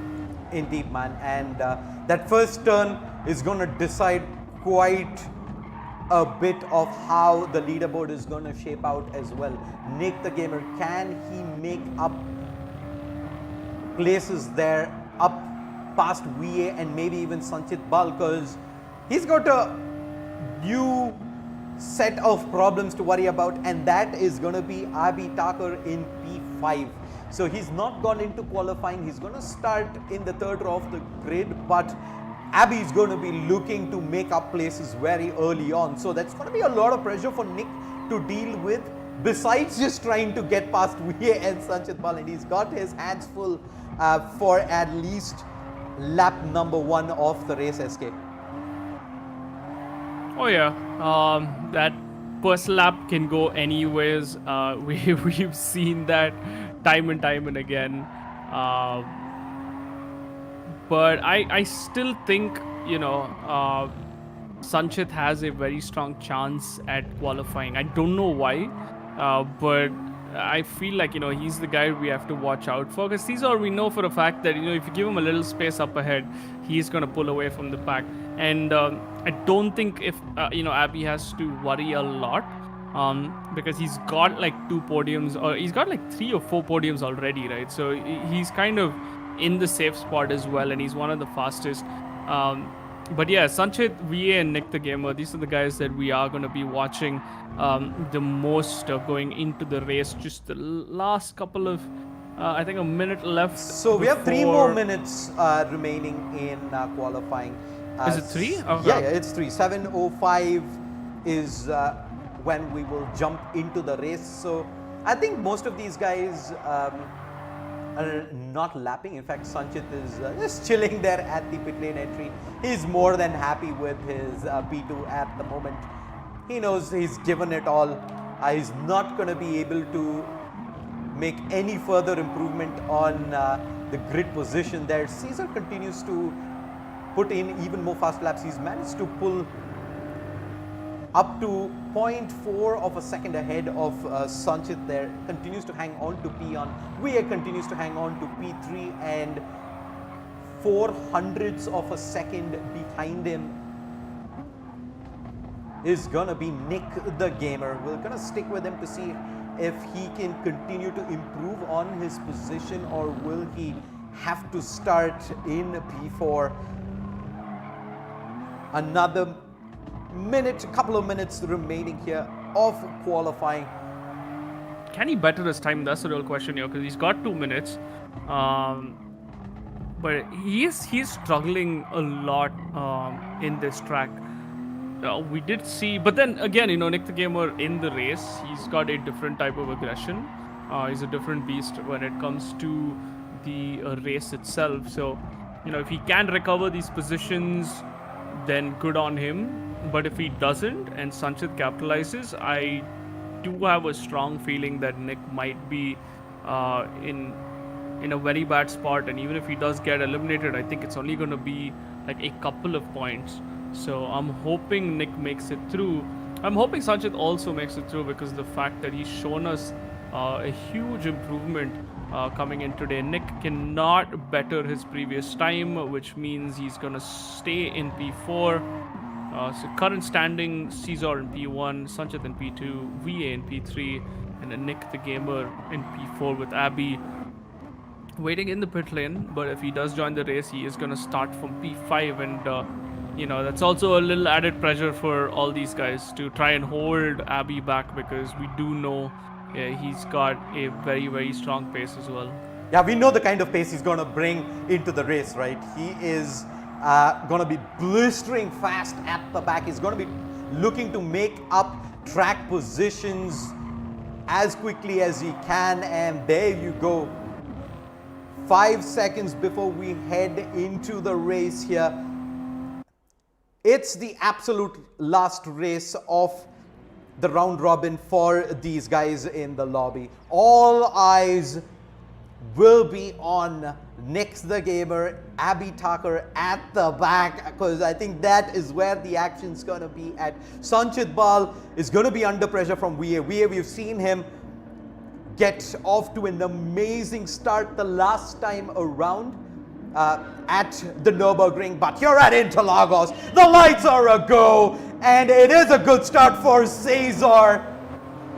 He's going in fast into turn one. Sanchit Bal, is he going to try and dive bomb him in? He does break a little too late, but Cesar continues to hold the lead, and Sanchit Bal tucks in behind him, and Abby Tucker, what a start is that, boy oh boy. We hyped it up as much as we can, but did we expect him to go P3 at the end of turn one? Absolutely not, SK. Yeah, I mean, 2 overtakes in the first 2 corners itself. This is the Abby Tucker we know. This is the Abby Tucker brings his A game, but he does serve a penalty there, so he's gonna go wide into that corner, which is gonna put him back into P5. So we're gonna get some exciting stuff again now, considering Abby does move down to P5 and he still has that penalty on him. But Sanchit, he had a very, very good opportunity. Almost, shut down Cesar there. But look at this though, Nick, the gamer, is bringing his A game this time around. He's put himself in P2 because Sanchit makes a mistake and goes wide. This is something we want to see. Nick the gamer, do or die situation in this last race of the round robin for him. And he has put himself in P2, and VA also taking down Sanchit there on the inside. So Sanchit, who qualified in P2, is having a whole lot of trouble in lap 1 at Interlagos. Well, he got off to a very good start there up into turn 1, but it's pretty much Nick who's managed to not only pick up a couple of positions, but he finds himself in P2. Abby is still all the way at the back after that crazy start that he did have. Not sure if he went a little too wide on one of those turns in the mid sector, but he's got quite a bit of places to make up now. He's already all over Sanchit there, and not too far up ahead is VA as well.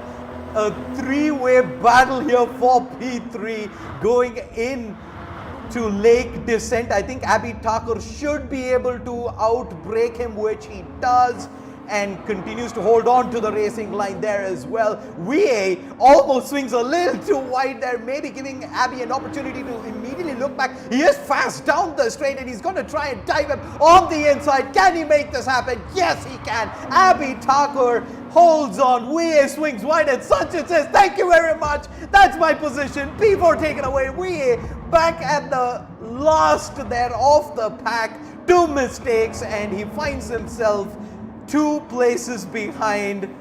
How have the fortunes turned, SK?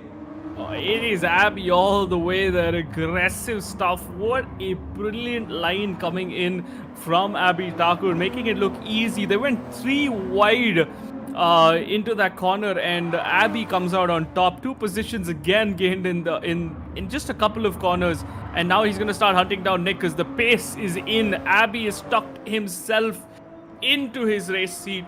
He is gonna start pushing, and can he spoil the day for Nick, who's sitting in P2 at the moment, but 6 laps remain. You can see Abby already pulling away. He's just got 2 seconds to catch up onto Nick. Will he be able to do that, or will Nick secure P2? Because if Nick has holds P2 this race, I think that's going to give him a very good chance of qualifying in the top 10. You can see him, he's pushing, but Abby Tucker is well in the back. He's already caught up 600ths of a second in just in not even half a lap. It's just about 4 corners. So Abby is coming for Nick the Gamer. I just hope there's no contact or any sorts of incident that kind of puts Nick behind, because even a P3 is good enough for him.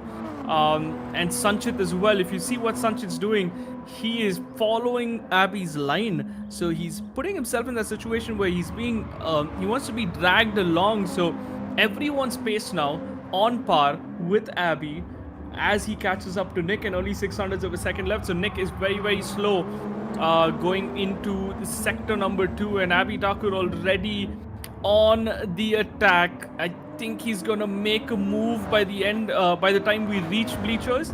He's closed in as much as possible. You can see him taking different lines here.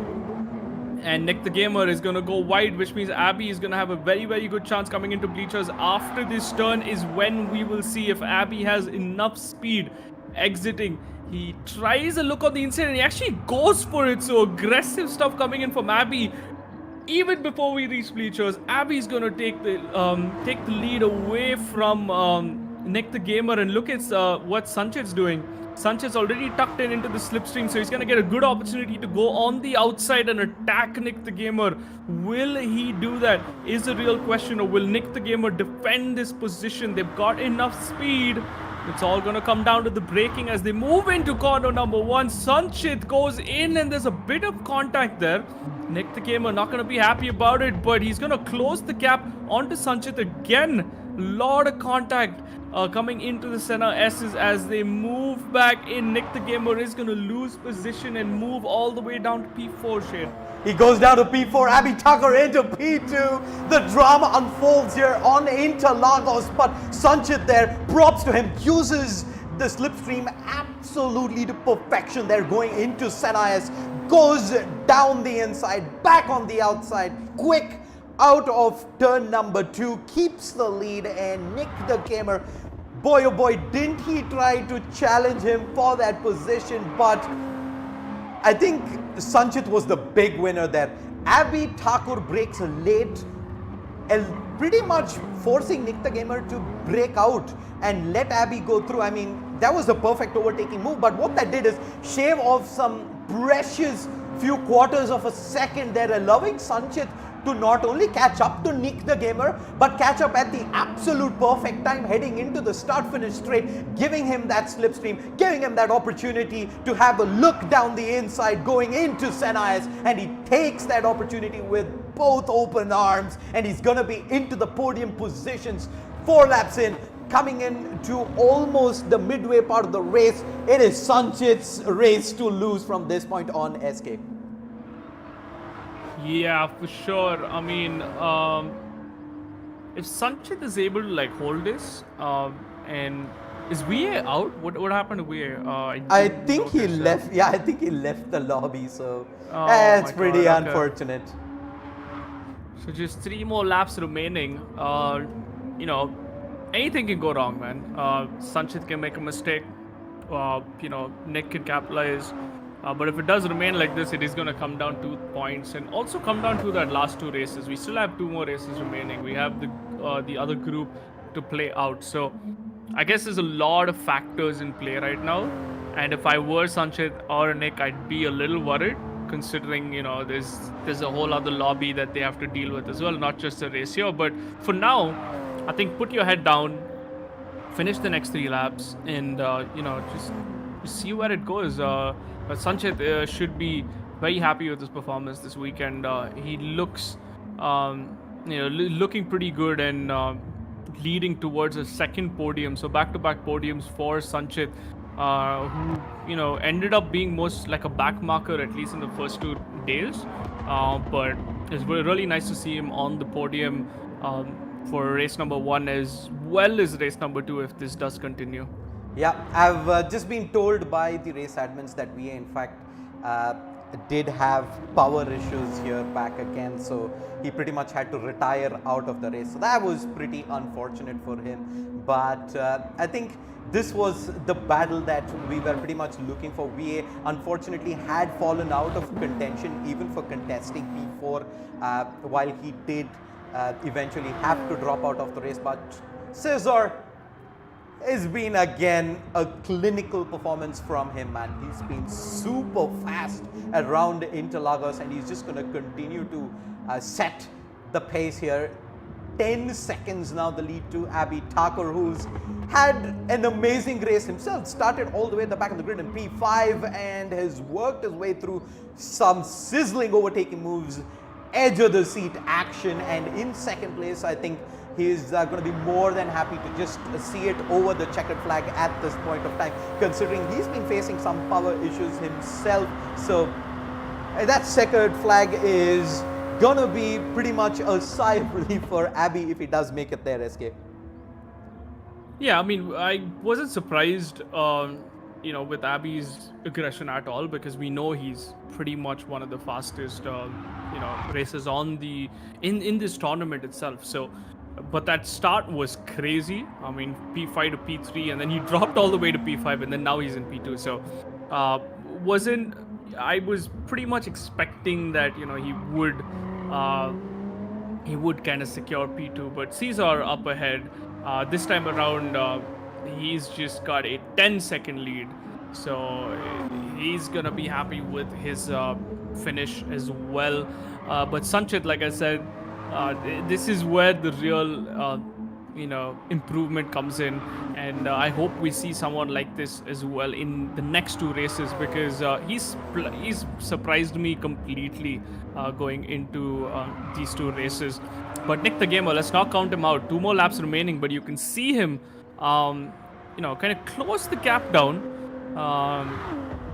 He's got a second, and let's just say that we know Sanchit makes a lot of mistakes as well. Can Nick push hard enough to force Sanchit into a mistake where he can make up the time, because both of them are flying at the moment, and you can see that 1.2 seconds is not really much. One mistake on any of the corners, you go wide for a second, and Nick the Gamer is already fighting you. So yeah, we got to keep an eye out on both these guys, because at the front I think Caesar and Abby Thakur are long gone. You can see them on the circuit there. They have already opened up a huge gap, so it is going to come down to Nick and Sanchit, and you can see it. Nick is clearly pushing. He's brought the gap down to a second now, but 2 laps, a lap and a half remaining. Can Nick the Gamer secure a podium in Interlagos, the last race for him in the round robin? Well, he's made up a lot of time there, and looks like he is very close now. Hot on the back of Sanchit Bal. It's less than half a second as they make their way through towards Orange, and now going to be heading into Small Pine Tree. This is a part of the circuit you actually don't get too much of an opportunity to overtake, but I think coming down towards Junction and Cafe is where Nick will look to stay on that slipstream, use that pace down the start-finish straight, and make an identical move to what Sanchit did to him the last time around, where that move did happen, because this is the last time that Nick will have a look at Senna as they come in for the final lap. So it's now or never. He needs to make up some time here. It's 0.7 seconds ahead. So Sanchit Bal did manage to get a much faster final sector there. And is that few tenths of a second all the difference there is? That's gonna come down. Yeah, it's gonna come down to the wire. I like this aggression coming in from Nick the Gamer. He is pushing, man. You can see him sliding all over the track there.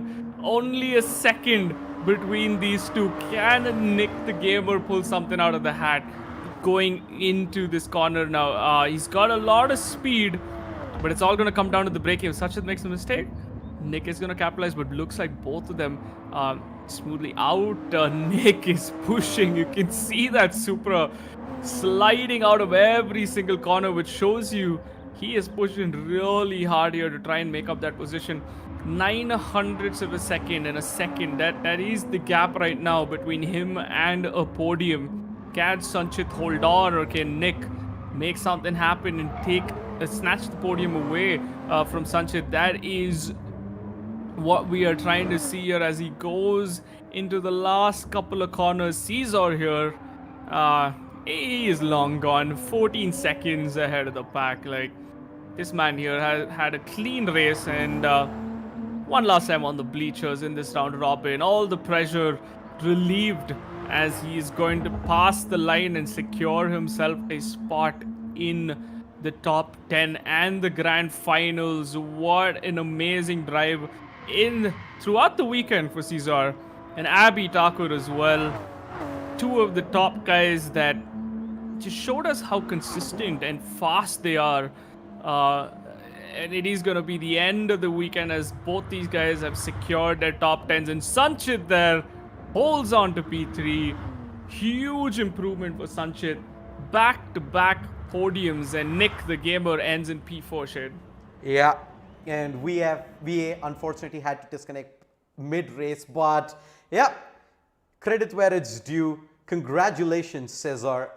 I mean, at the end of the day, I think we did expect him to take the victory, regardless of how things play out here, SK. So, congratulations to him. Well-deserved second position, though, coming in for Abby. Starting P5, everybody expected him to make it into that top 2 position, and he did it in style. Huge congratulations to Sanchit as well. I think he did a fantastic job of not only recovering from what would have been an absolute blunder where he gets dropped all the way to the back of the pack, eventually managing to hold on to that effort coming in from Nick the Caber in that penultimate lap and the flawless final lap as well to ensure that he holds on to that 3rd position. Let's see how things play out at the end of the day, if that is going to be enough to take him into the top 10 and into final race day next Saturday. But we still have 2 more races coming up for you today. It is groups B and C that will be coming up next. Fun Anywhere as well as the Ancient Pleb. SK, Man, thoughts on that? That's gonna be an insane race. Like I'm way excited now looking again the fact that these two guys are gonna go against each other. They are pretty much the I think they've set the maximum amount of fastest lap between the two of them. So excitement at maximum. And let's hope there's some neck-to-neck racing, and I think that's the lobby to watch out for.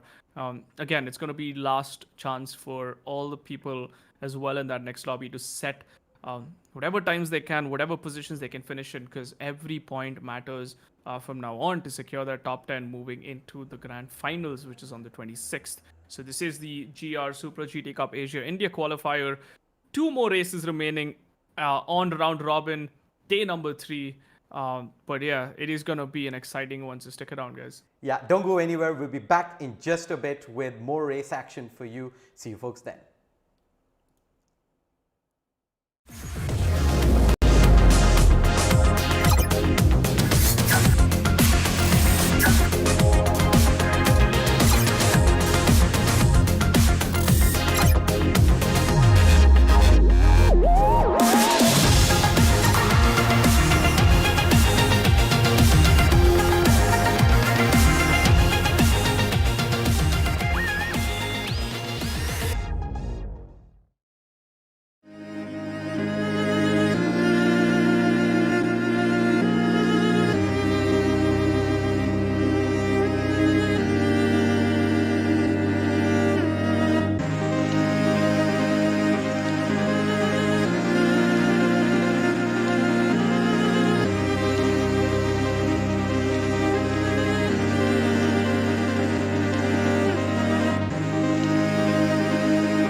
What's up everyone? Welcome back to the final group of the Toyota GR Supra GT Cup Asia India. I'm Shesay. Joining me is SK, please. I'm super hyped for this race, man. We have an absolutely stacked lobby here, SK. What are your good predictions for this one?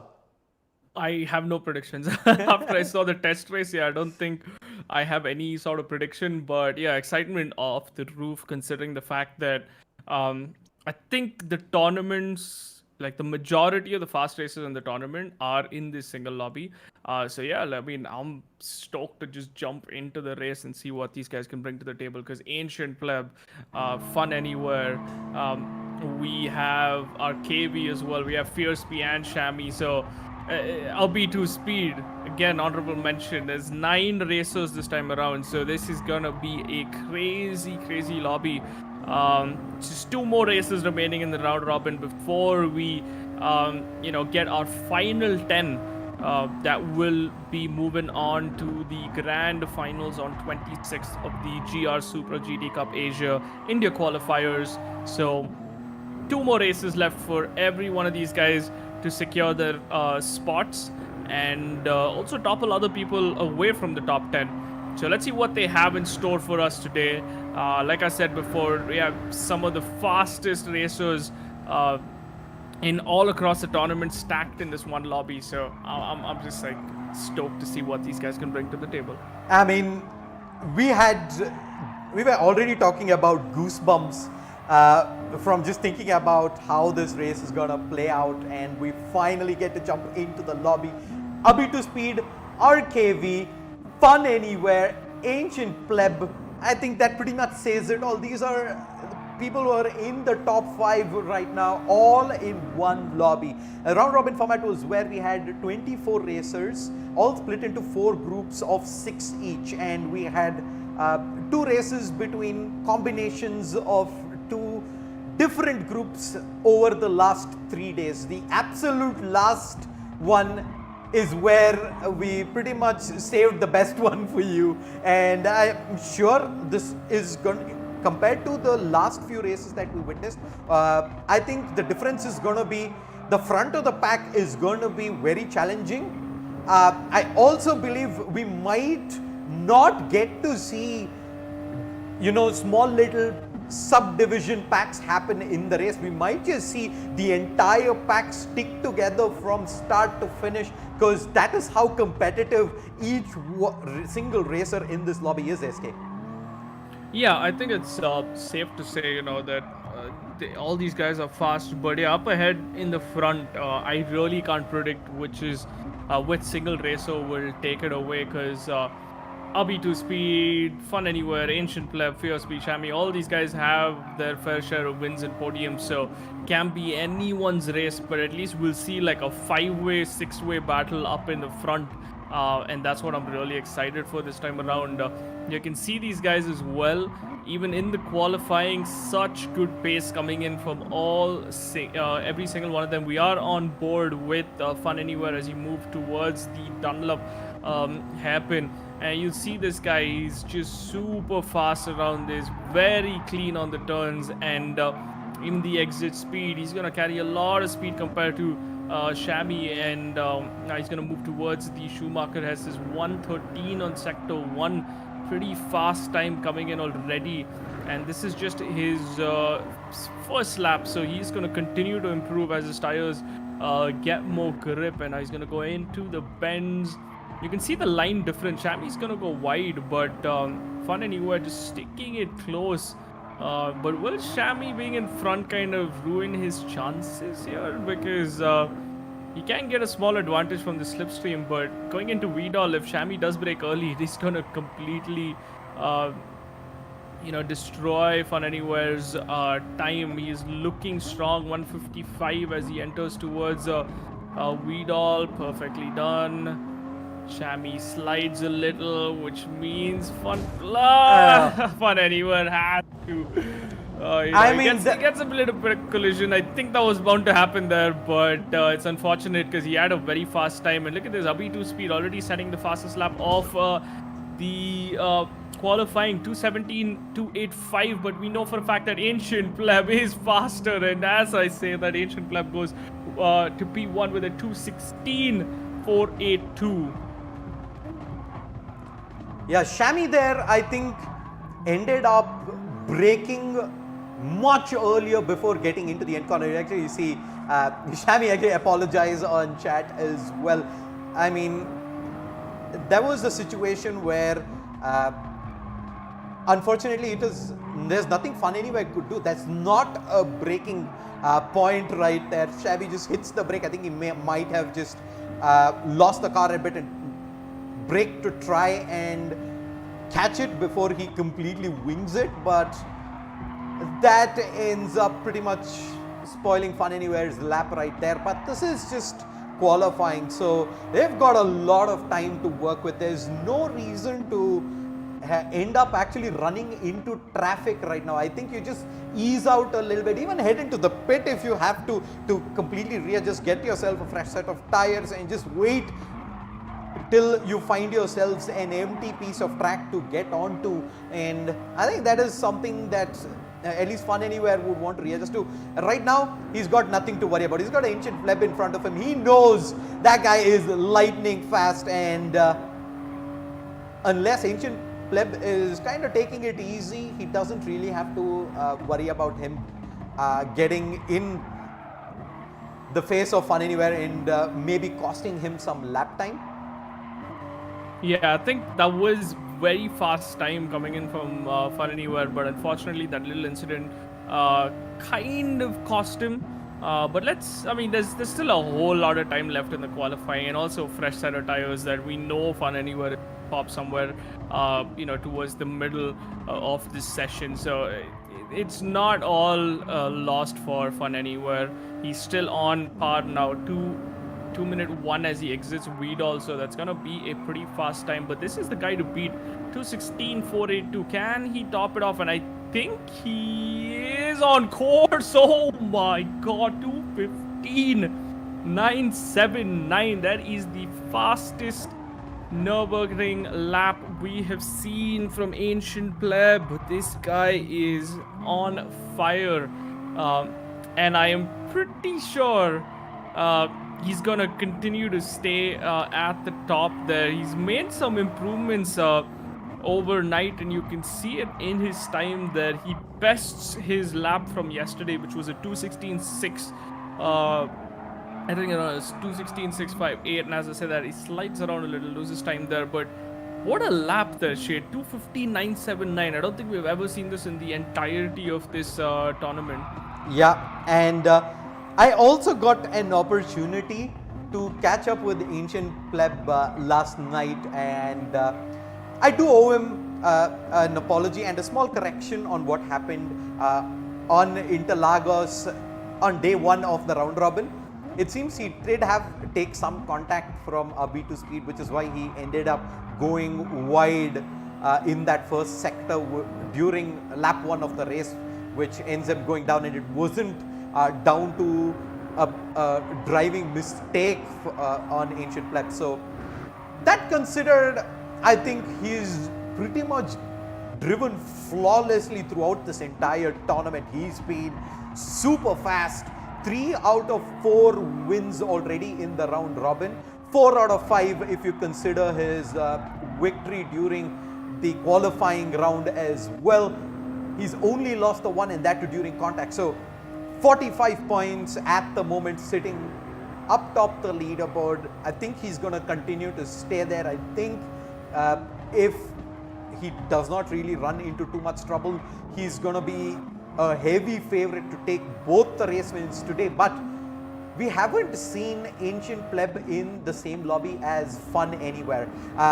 We've been talking about a potential fight for that top spot between these two heading into yesterday, but I think we had Fun Anywhere having a horrendous time out in Nurburgring. He comes in P3 in that race and eventually loses out over 5 points in total in that race for the top position at the end of day 2. Here's redemption time. Here's where he gets an opportunity to straight up go head to head up against Ancient Pleb in 2 races, but I did not expect Fun Anywhere to be P5 almost halfway through the qualifying session. SK, that's a pretty big upset in itself. Yeah, but then it's not. Like, I keep saying this because of the fact that, we saw what happened at Interlagos yesterday with that last lap where even Ancient was in a position where we never thought he would be. But on that literal last lap, we saw Ancient set a scorcher. So it ain't over till it's over is what I'd really like to say. But yeah, it looks as though Fun Anywhere is kind of struggling this time around. I noticed that he is slipping and sliding all over the place in most of these corners. So I would want him to put a faster time, and I think we both know that he does have it in him to get P2, P1 also. But for now, ancient pleb is in P1. Abi2 speed, no surprises there is in P2. RKB in P3, Prad Prakash in P4, Fun Anywhere P5, Shami in P6, Fierce B P7, and Maestro in P8. I'm surprised to see Shami and Fierce B all the way down there as well. So I'm guessing none of these guys have yet to get a fast time, considering the places they are at.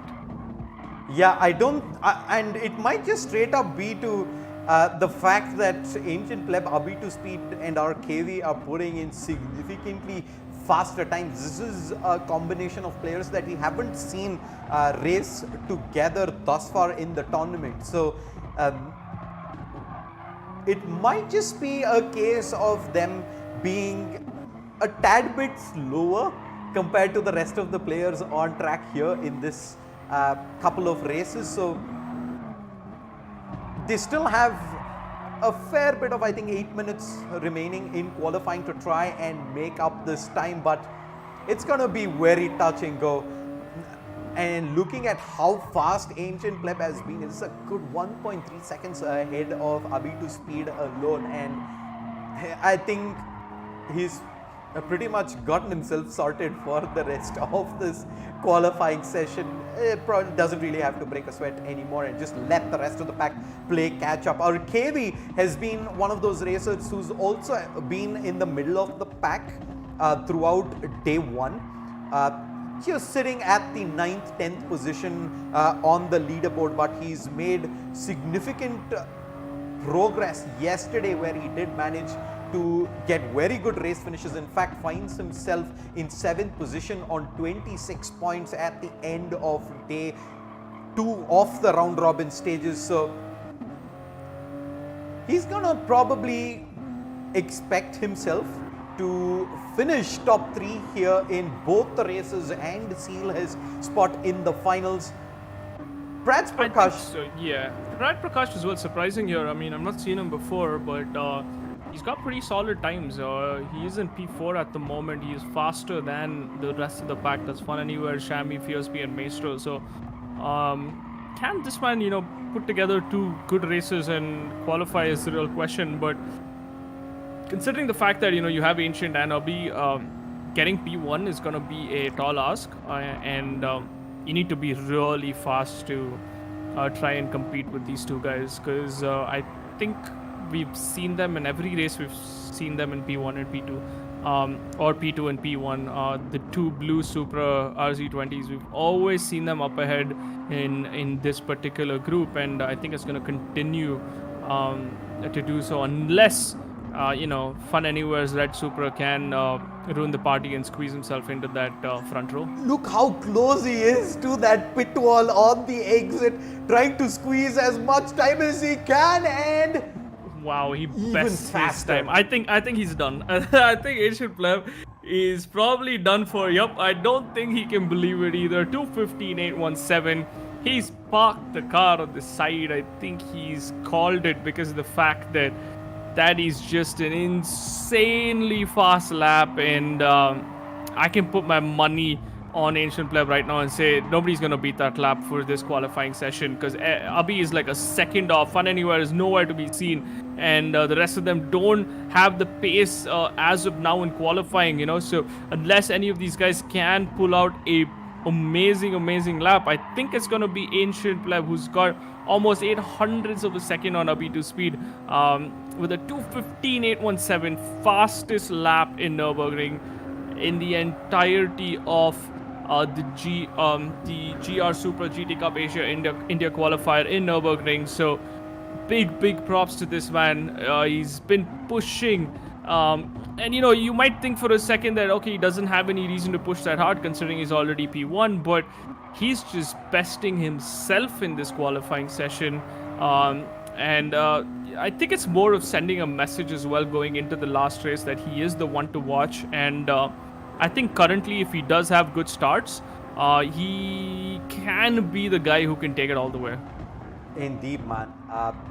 Our KV finds himself in third position, a good 1.9 seconds behind Ancient Plebs.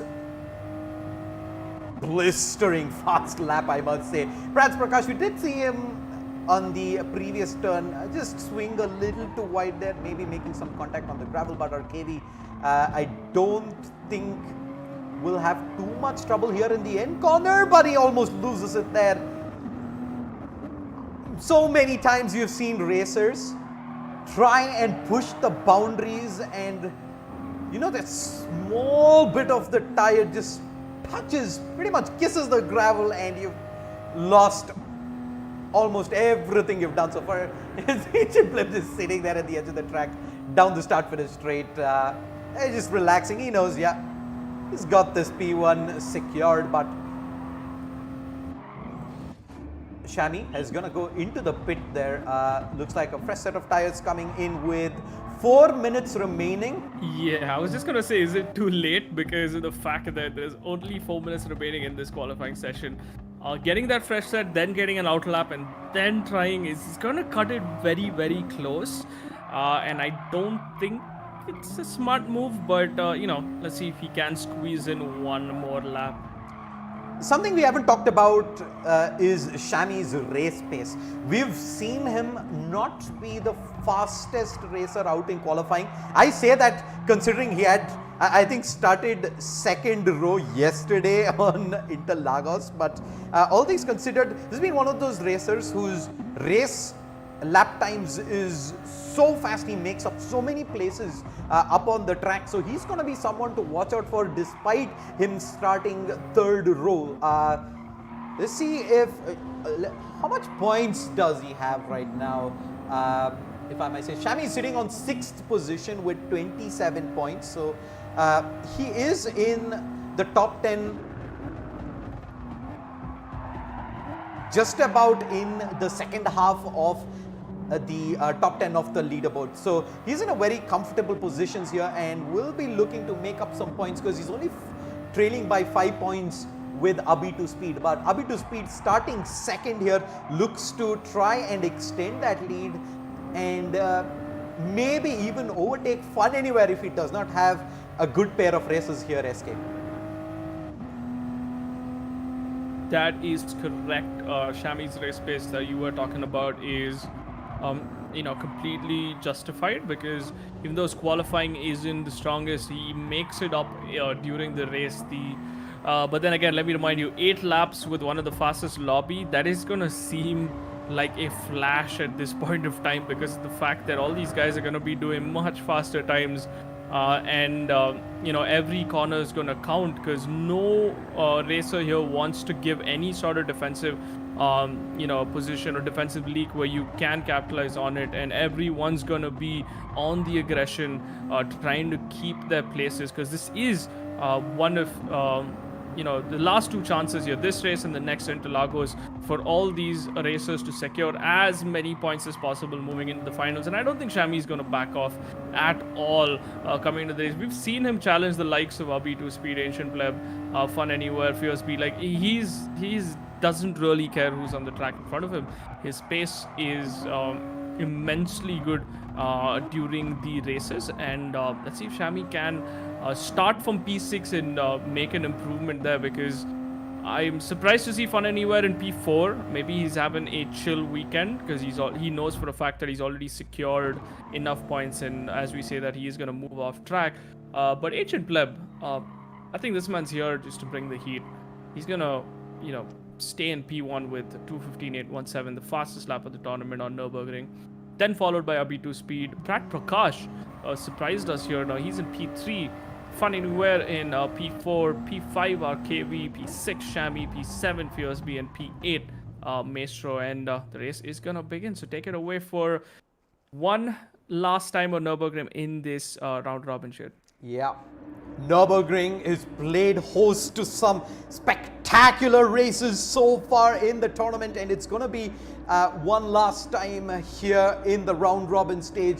8 racers on the track. Ancient Pleb rightfully on pole again. He's taken pole every single race here in this stage. The lights begin to go. 4 reds, off they go. All 8 racers off, an Ancient Flame. Again, what an amazing start. He's going to be able to pull back across straight into the racing line. Abhi to Speed behind him. He does have a lot of traffic coming down into turn 1. Abhi to Speed wants to challenge this on the outside. Has he gone a little too wide? And Fun Anywhere completely sets it. Tags into Prad Prakash, who's down to 4th. Fierceby wants to challenge almost immediately. Meister, what a huge win for him from 8th all the way to 3rd. He is fighting to try and get into the top 10 of the leaderboard. And boy, oh boy, has he pulled out a rabbit from the hat. Here in turn 1, Prad Prakash almost immediately going on the challenge, looks down the outside, way too wide, no track for him, but that's not going to be the case coming in here. Meister right in the middle of the road. We know he's an absolute beast at changing the way he drives on the track to prevent overtaking opportunities, and Prad makes connection there on the turn. Meister's completely lost it, and he's gonna get bumped down. That was unfortunate there. Abhi to Speed though, up ahead in 2nd place. Prad is in 3rd. Fierceby is in 4th. Fun Anywhere behind on the chase is up in 5th. Arkavi, another racer who did get a decent bit of time in during qualifying, but yeah, so here's the thing though. RKV got into an incident and dropped all the way to 8th, and then he had to fight back, and then when the incident between Maestro and Prad Prakash happened, he happened to capitalize on that, and he overtook Shami as well, because while the car spun out, he did make contact with Shami. So Maestro went into Shami had to move wide, and then RKV capitalized and came back. But Fierceby now gets overtaken by Fun Anywhere. Fun Anywhere already having a very good start, 2 places in this first lap alone, and he's going to start chasing Prad Prakash, who has that 2-second lead. And Prad Prakash is definitely surprised all of us here. It was a bit of an aggressive incident that happened between him and Maestro, but I feel like Maestro didn't give enough space, and he was on the inside as well, but Prad was already almost a car length, like he was already ahead of him. So I think, Maestro should have eased on the throttle there and let him pass instead of that collision happening, because that cost Maestro almost 4 positions. He could have fought back for that P3, but it's going to cost him and put him all the way in 8th now. But Ancient Pleb, 1.6 seconds ahead of the pack. I honestly don't think anyone's going to catch him now. He's one racer that once you give him a good lead, he is gone. And Abhi to Speed struggling there. He cuts a whole corner, gets a 1.5 second penalty, which he has to serve by slowing down. Then we have Prad Prakash in P3, Fun Anywhere in P4, Fierceby in P5, RKB P6, Shami P7, and Maestro all the way at the back. 18 seconds between him and Ancient Pleb, and 6 seconds between him and Shami. So I think Maestro is pretty much out of this race now. There's 6 seconds and 6 laps remaining. Not the best situation you want to be in. And up in front there, Ancient Pleb already opening up 2 seconds as he's flying down the Schumacher S, and he just looked solid. And can he do a back-to-back again in day 3? That is the real question, because right now he's looking forward to that finish as well. Indeed, man. It is Ancient Pleb who continues to extend his lead by half a second every single lap out. Abhi to Speed has gotten into his space. Ooh, goes very wide. Does a fantastic job of hanging on to the car there and not completely losing it. Would have cost him a position or 2, considering Prad as well as Fun Anywhere are not too far behind here as well. Fierceby stuck himself into 5th. RKB, like you said, did lose, I think, a couple of positions there at least at the race start, and he finds himself in 6th place, but it's just a 2.8 second gap over to Fierceby, and he is dropping it close to about half a second already. So let's see if he can maybe catch up to the front pack in another couple of laps or so. But I think the objective here for all the racers is going to be to just try and keep it clean from this point on, because I don't see too much of a close fight going on so far. As we come in through lap number 3, they've got a decent bit of gaps between each one of them, and unless there's a huge error in, I don't think we're going to see much of a overtaking opportunity, especially in the middle of the pack there, SK. Yeah, I think you are right, because the whole back there, I expected it to be a much closer race and much exciting race, but it seems as though I might have been wrong there, because every single position has like a 2-second gap between them. So, with just about 5 laps remaining, closing in that 2 second is definitely a possibility, but I don't think we're going to see some exciting overtakes come in unless someone makes some huge mistakes going into these last 5 laps.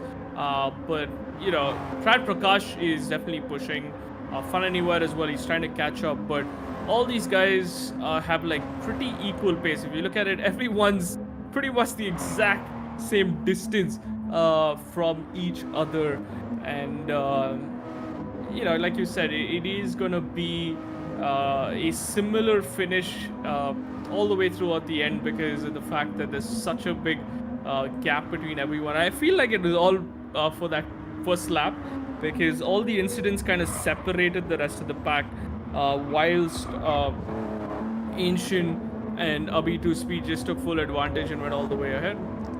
And now we're pretty much getting to see a mirror performance of what happened during qualifying. Everyone is pretty much spread out. They're happily doing their personal PBs. They're trying to break that and not really worried about the racers ahead or behind you. And I think everybody's gotten themselves into a comfortable position in the race so far. But that might end up working as a double-edged sword. You don't really want to get too comfortable to a point where you get complacent, because GT Sport is a game that does punish you very hard for one tiny mistake. You lose your focus for a split second, and all the effort that you've put in throughout the entirety of qualifying and this race is all flushed down the drain. Hopefully that is not the case. I guess, that is pretty much the case for this race, at least, because everyone had such a good qualifying, and you see the pack now, except for the first 2 places, everyone's scattered all around the place, considering the fact that all the incidents that happened, and pretty much that whole first lap just created a whole lot of issues for some of these racers.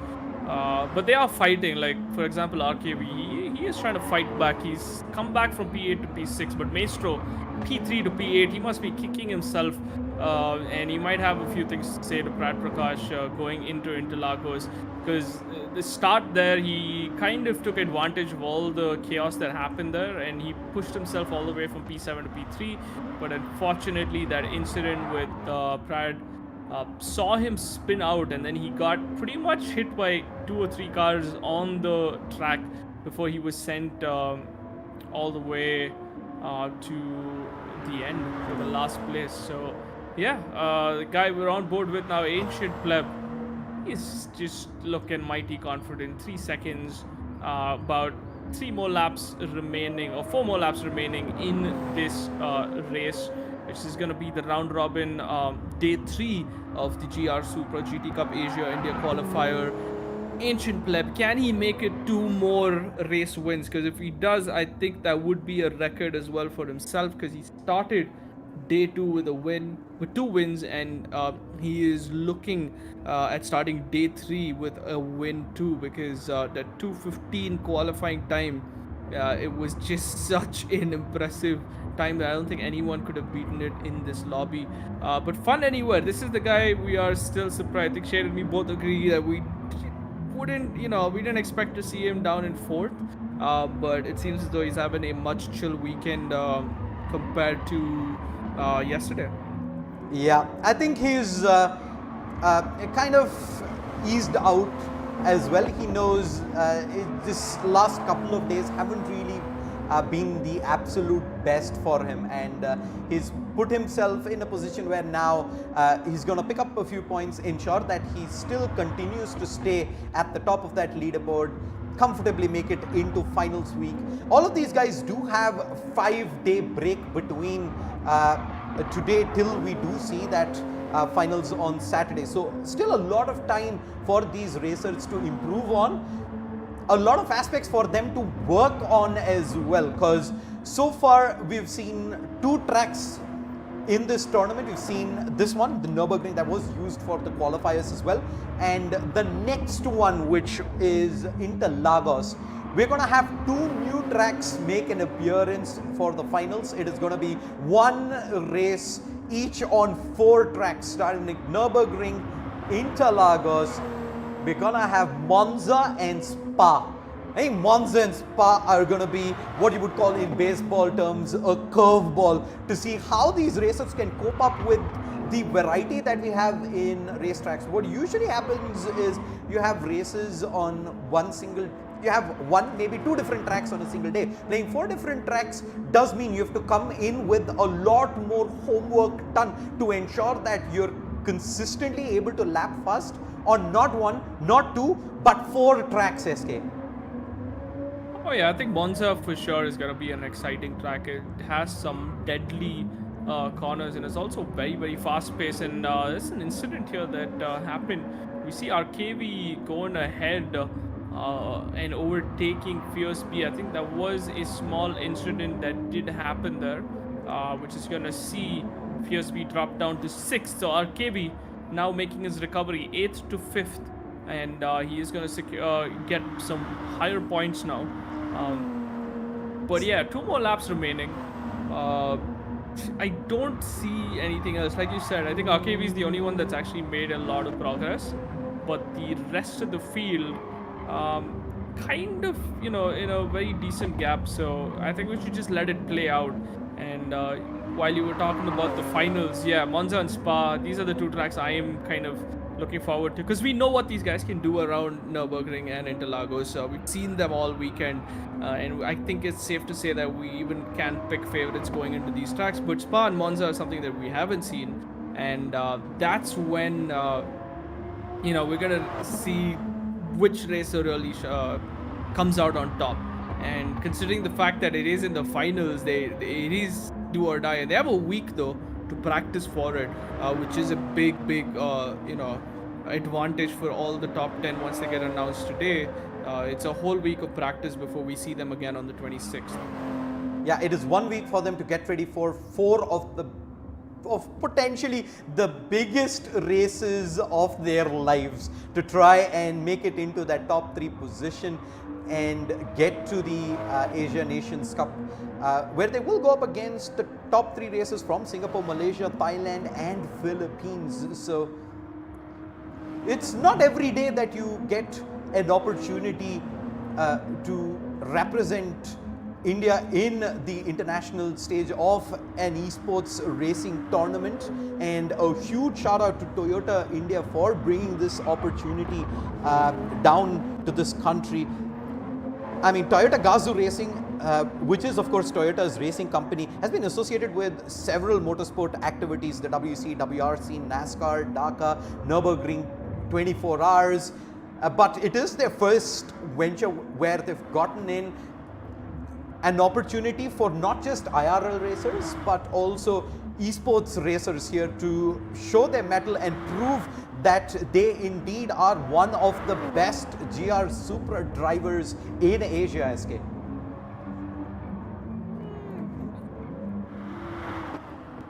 Yeah, I mean, it is, one thing is to qualify here, but going up against a whole different breed of racers, that's where I think the real test is going to come in. But for now, all they have to focus on is to try and get through this leg, try and qualify, try and become that top 3 that will move forward, and then they start. I think it's like 1 step at a time, just like Ancient Pleb right here, 1 step at a time, 1 win at a time. And I think this is going to be his 5th win in 6 races. Or is it a 5th win in 7 races? No, But yeah, so it is it's just. so it is his fourth win in 5 races. Oh, sorry, fourth win in 5 races. Yeah, Yeah, that he is got of one course. second place, right? Yeah, that is also considering the qualifying race in round one as well. He got the second place on day one on Interlagos, where unfortunately it was him and Abhi to Speed, in fact, who did have contact at one of the turns, and Abhi to Speed was able to keep the lead and see it through to the finish line. But since then, it's Ancient Pleb who's continued to put in flawless performances track after track, day after day, and I think all the praises coming his way is totally well deserved. Brad Prakash this is in fact his first race in the round robin stages. He's sitting on 0 points, so 2 race wins, it's still not gonna be enough to get him into that top 10, but I think he's racing, if not for anything, for pride here. He wants to prove that he can pretty much get into a lobby of this kind of talent and still come out on the podium, and it's going to be a big accomplishment for him in being able to achieve even just that escape. Yeah, I mean that is completely true. But who do you think I mean, who do you put your money on going into the finals here? Because I feel like Ancient Pleb for me he's just impressed us time and time and again, and I don't know why I feel he's gonna be the one that's gonna take the whole show, because Fun Anywhere sort of having a slow weekend or a slow day at least. He did have very good day one and day two, but to see him in P4 and day three is slowly kind of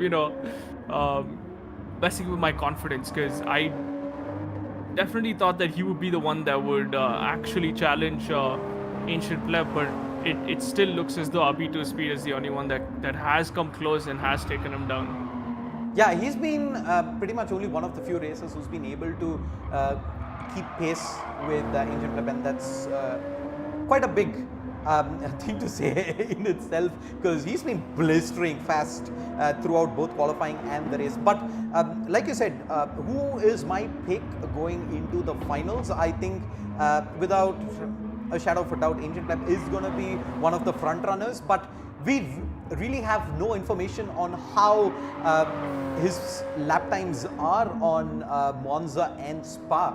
I think Abhi2 Speed right now, his opportunity is going to be to try and catch Ancient Pleb on those tracks while trying to stay as fast as he can over these two tracks and ensure that if there is a small slip up at the top, he puts himself in the absolute best spot to take advantage of just that. But it's not going to be on Nurburgring here during the round robin stages. P1 for Ancient Pleb. Amazing race coming out of him again. A flawless one at that. Abhi2 Speed a close second.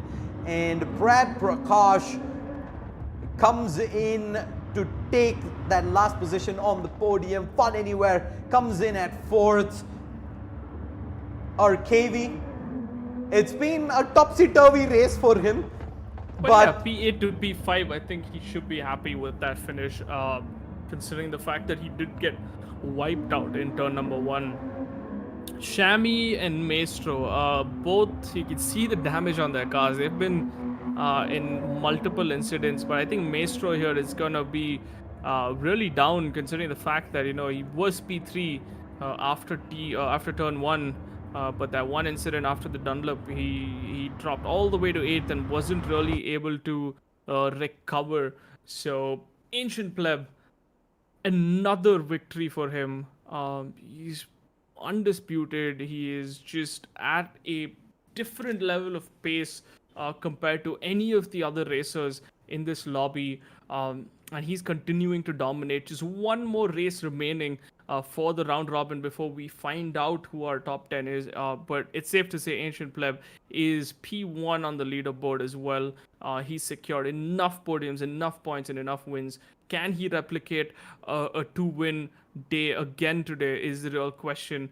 I have no doubt that it is a possibility, but yeah, let's hope Fun Anywhere or AB2 Speed, and we've seen AB2 Speed upset him on Interlagos. So if we can do that again, that would be amazing. But yeah, a brilliant race. Just after I think lap number 2, we really didn't get to see a lot of uh, excitement or overtaking. It was just people trying to keep pace or on par with each other, and the 2 second gap between every single racer continued all the way towards the end. Yeah, one more race remaining. Let's see what's in store for us in Interlagos. Yeah, Interlagos is coming up sooner than you think. We're only going to take a very short break. When we are back, we're heading into the last race of the round robin stage. I think the top of the leaderboard has pretty much been very evident now as the races spread themselves out. A lot of these races outperforming the rest of the competition. But I think it's going to be coming down to seeing who will take those final 7th, 8th, 9th and 10th positions, which will move on to the final race day next Saturday. So don't go anywhere. A short break. Interlagos is just around the corner.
What's up, everyone? Welcome back to the final race here of the round robin stage for the Toyota GR Supra GT Cup Asia India. I'm Shade Sayer. Joining me is SK. Please, I think we've already broken this race down as much as we can. We've talked about the favorites. We know who to look out for here. It's pretty much do or die for racers who don't find themselves in the top 10. This is the time that they try and give that final push and get themselves into the finals on Saturday. Without any further ado, let's jump straight into qualifying. SK, take it away. Yeah, so one last time in the round robin, Interlagos. We're on board on the outlap for Shami. We saw last race, it was Ancient Pleb that took the victory again, and B2 Speed in P2 and Prat Prakash in P3. So Prat Prakash here, surprising to see him again, in the top 3. We haven't seen him before, so he is a surprise entrant moving into the last day. But does he have it in him? 2 podiums, will that be enough to secure a place in the top 10? I'm not really sure. But let's keep an eye out, because he is pretty fast compared to the rest of the front runners.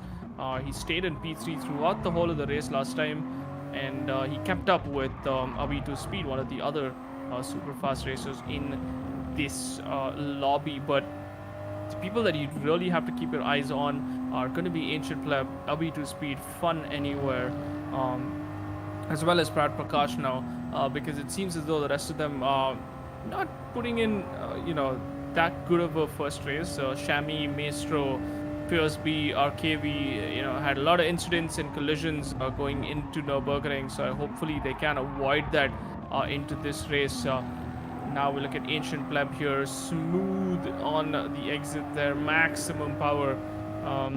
He is going to be trying to set the fastest lap again, and if he can get a P1 qualifying, I think that's going to be the 6th time in this weekend. 6 out of 6 first places for Ancient Pleb. Let's see if he can do that here in Interlagos. Shami ahead of him. You can see he's already faster than Shami just by the sheer pace that Ancient Pleb brings in. And he just handles this Supra RZ20 very good. Much better than the rest of the racers in the lobby. See that he's understood the car. It's a little balancing act as well with respect to the weight and the weight distribution on the Supra, and tire management also is one thing that we see Ancient. He's always jumped into the pits, going halfway into the qualifying, getting a fresh set of rubber, and then pushing for another good qualifying session. But as of now, it looks as though Ancient Pleb is definitely faster than Shami. Goes a little wide there into the last corner, and now he's going to lead up to bleachers in the start-finish stretch. Hugs the wall there, and now he's going to wide and start hugging the pit wall as well. And the time here, 45, 46. First lap, 47, Ancient Pleb. It's going to put him in the lead as Shami collides with the wall, something you don't want to see. Prat Prakash has to brake preemptively there, but the times as of now can be Ancient Pleb with that 147 starting off this qualifying session in P1. Then we have B2 Speed about 300ths of a second behind Ancient Pleb, and Fun Anywhere this time around P3 just 100ths of a second behind B2 Speed.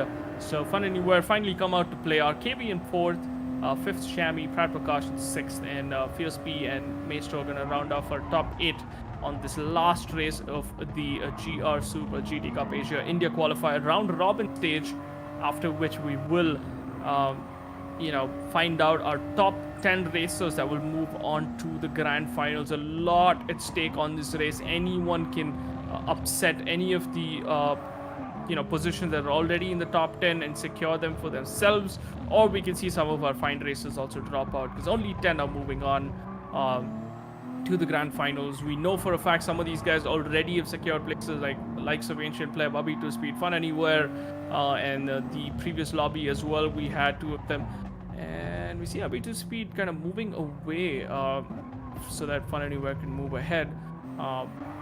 But yeah, P3 for Fun Anywhere this time around. Let's see if he can better it and get a P2 and start at the front row, or even get a P1, because he is pretty fast on this track. Our KV here in P4, looking stronger than his previous lap. He does get a better sector this time around. Off to the start, finish straight here.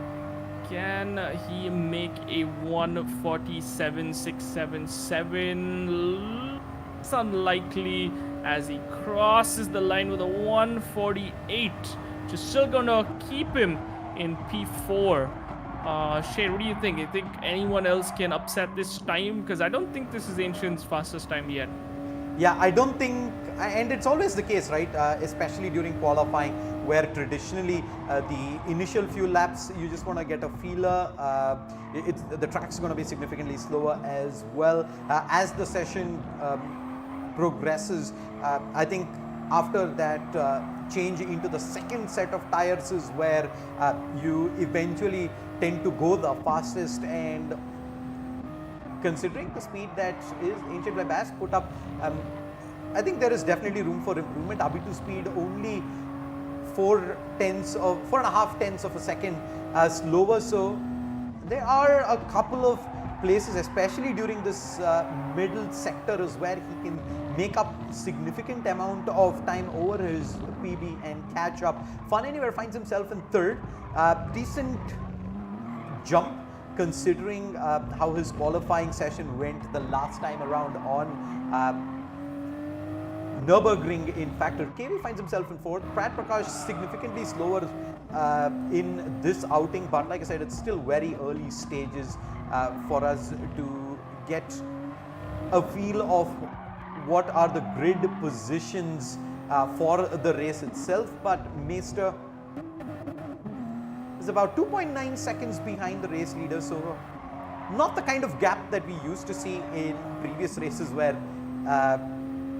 it would be over 10 plus seconds, but he's got a fair bit to make up here.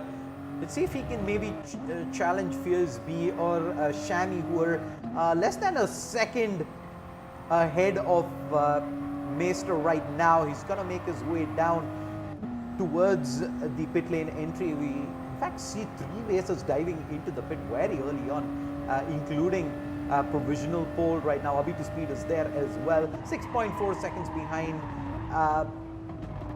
Still a way bit off from the front runners, but he's still got more than half of qualifying remaining here to try and catch up SK.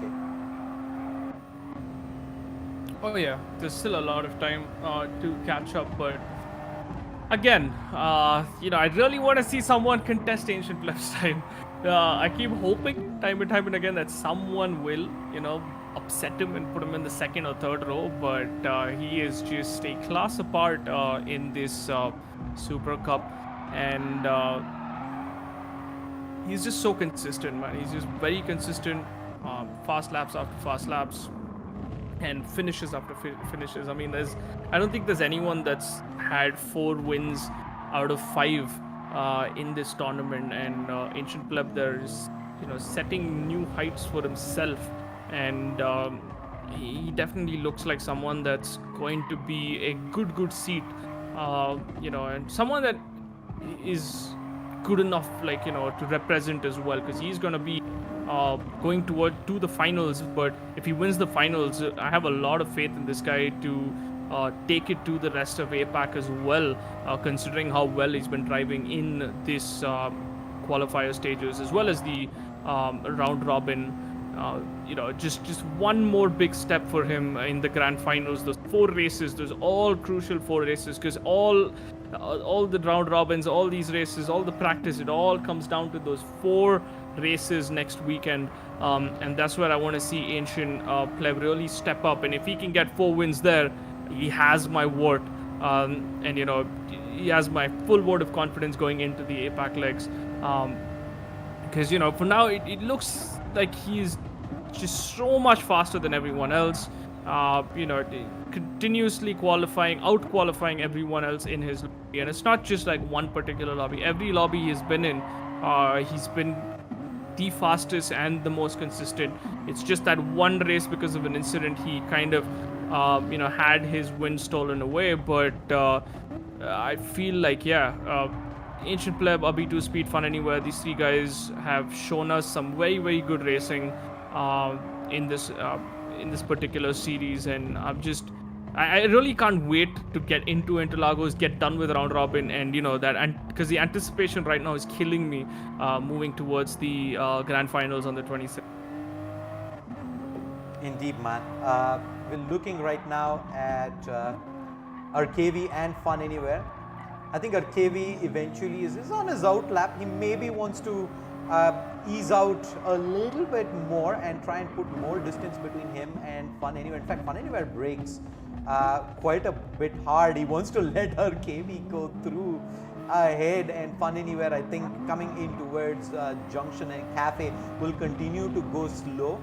He's gonna have to start building pace here though, else he's not gonna have the ideal speed he wants coming down the bleachers and that start finish straight. RKV up ahead of him, but he's heading into the pit. That is why he wasn't really too concerned at that point of time, and he let RKV through. Brad's still pretty much up in 5th. Let's see how he's doing in these sectors though. Coming in towards the opposite straight, he needs to try and make up quite a bit of time. He's marginally better than his last PB on Sector 1, but locking up his tires again. They're having to brake a little bit more than he would have liked to. I think he's lost some more precious time in that lake descent and into Horseshoe right now. He's not going to be probably looking to beat his last best time, and he's gonna have to hope that with whatever is remaining in qualifying, he's able to maybe make up a place or two. Else we know for a fact being in that midfield isn't really the best of places going into that Senna S turn 1 SK. Yeah, just give me 1 second. I couldn't hear you on the last communication there. No worries, man. You pretty much caught up on Prad Prakash. Strolling through. Yeah, so Prad Prakash, in terms of pace from Nurburgring, he looks much slower than Nurburgring compared to the Interlagos. He was way faster there. P3, he was faster than Fun Anywhere and RKV.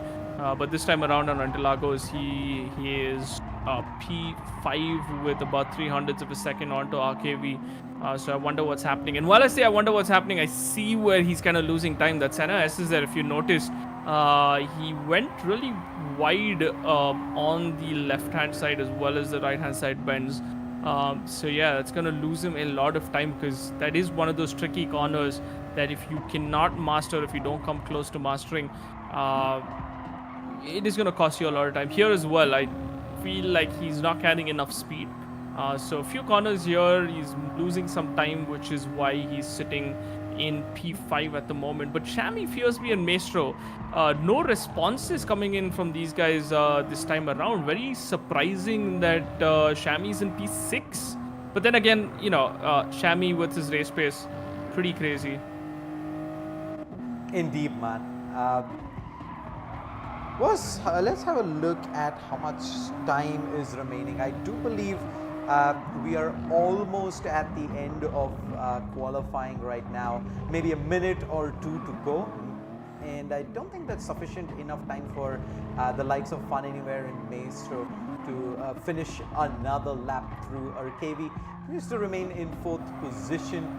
Shami and Fiersby haven't really been able to make up any places in the last 10 minutes or so.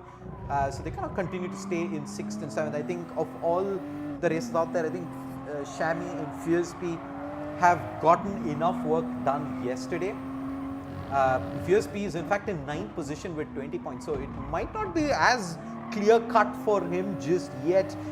He's just about at the cusp at the end of day 2 of the round robin. So I think it's yeah, it's safe to say they've done enough work in day 1 and day 2, but you don't want to be, finishing off day 3 with like a very what do you say, low position finish as well, right? You want to continue that momentum and try and secure that P3, P4 because that is the sort of confidence you kind of need as well going into the final weekend.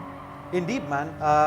We haven't talked about that at all because these 10 racers, as they go into the final week, of course, all stats do get reset, but they've pretty much raced against the entire competition already. So they kind of know where they stand. And I think it's going to be a good confidence boost, especially if you can kind of make your way to the top of the pack to know that, yes, I can pretty much tango with the best and quite possibly make it to that top 3 at the end of the finals. Right now we're just going to stick with Ancient Pleb to see if he goes any faster than he already has, close to 9/10 of a second ahead of Abi2 Speed. And Fun Anywhere has put in a really fast lap himself. He's just about 7.5 hundredths of a second behind Abi2 Speed, but coming down junction here into Cafe, he's gonna swing a little wide, and that pretty much closes out the lap for him. Did look like he was on track to put a very competitive timing ahead, but seems like that's not going to be the case. All right, I'm being told it's a 9:11 start time for the race, so we still have about 2.5 minutes of qualifying left, SK.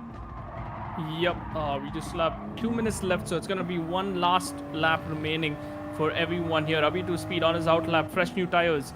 Can it make the difference for him? 800ths of a second, or almost 900ths of a second, that he has to catch up on. It is possible, but can he do it is a real question. 1:47.239, the time to beat as Abi2 Speed goes into the Senna S's there perfectly. He's got a good amount of pace, but he slides a bit there as he sees Fierce B there lying pretty much chilling in the corner. I think Fierce B has called it as well in P7, but a hundredths of a second already slower than his fastest sector. So not the sector you want to have, but Abi2 Speed is going to continue to push on these new set of tires. Can he best his time, or can he, make some sort of magic happen here that he could catch up on 800ths of a second? Highly unlikely, because he's sliding all over the place at this point of time.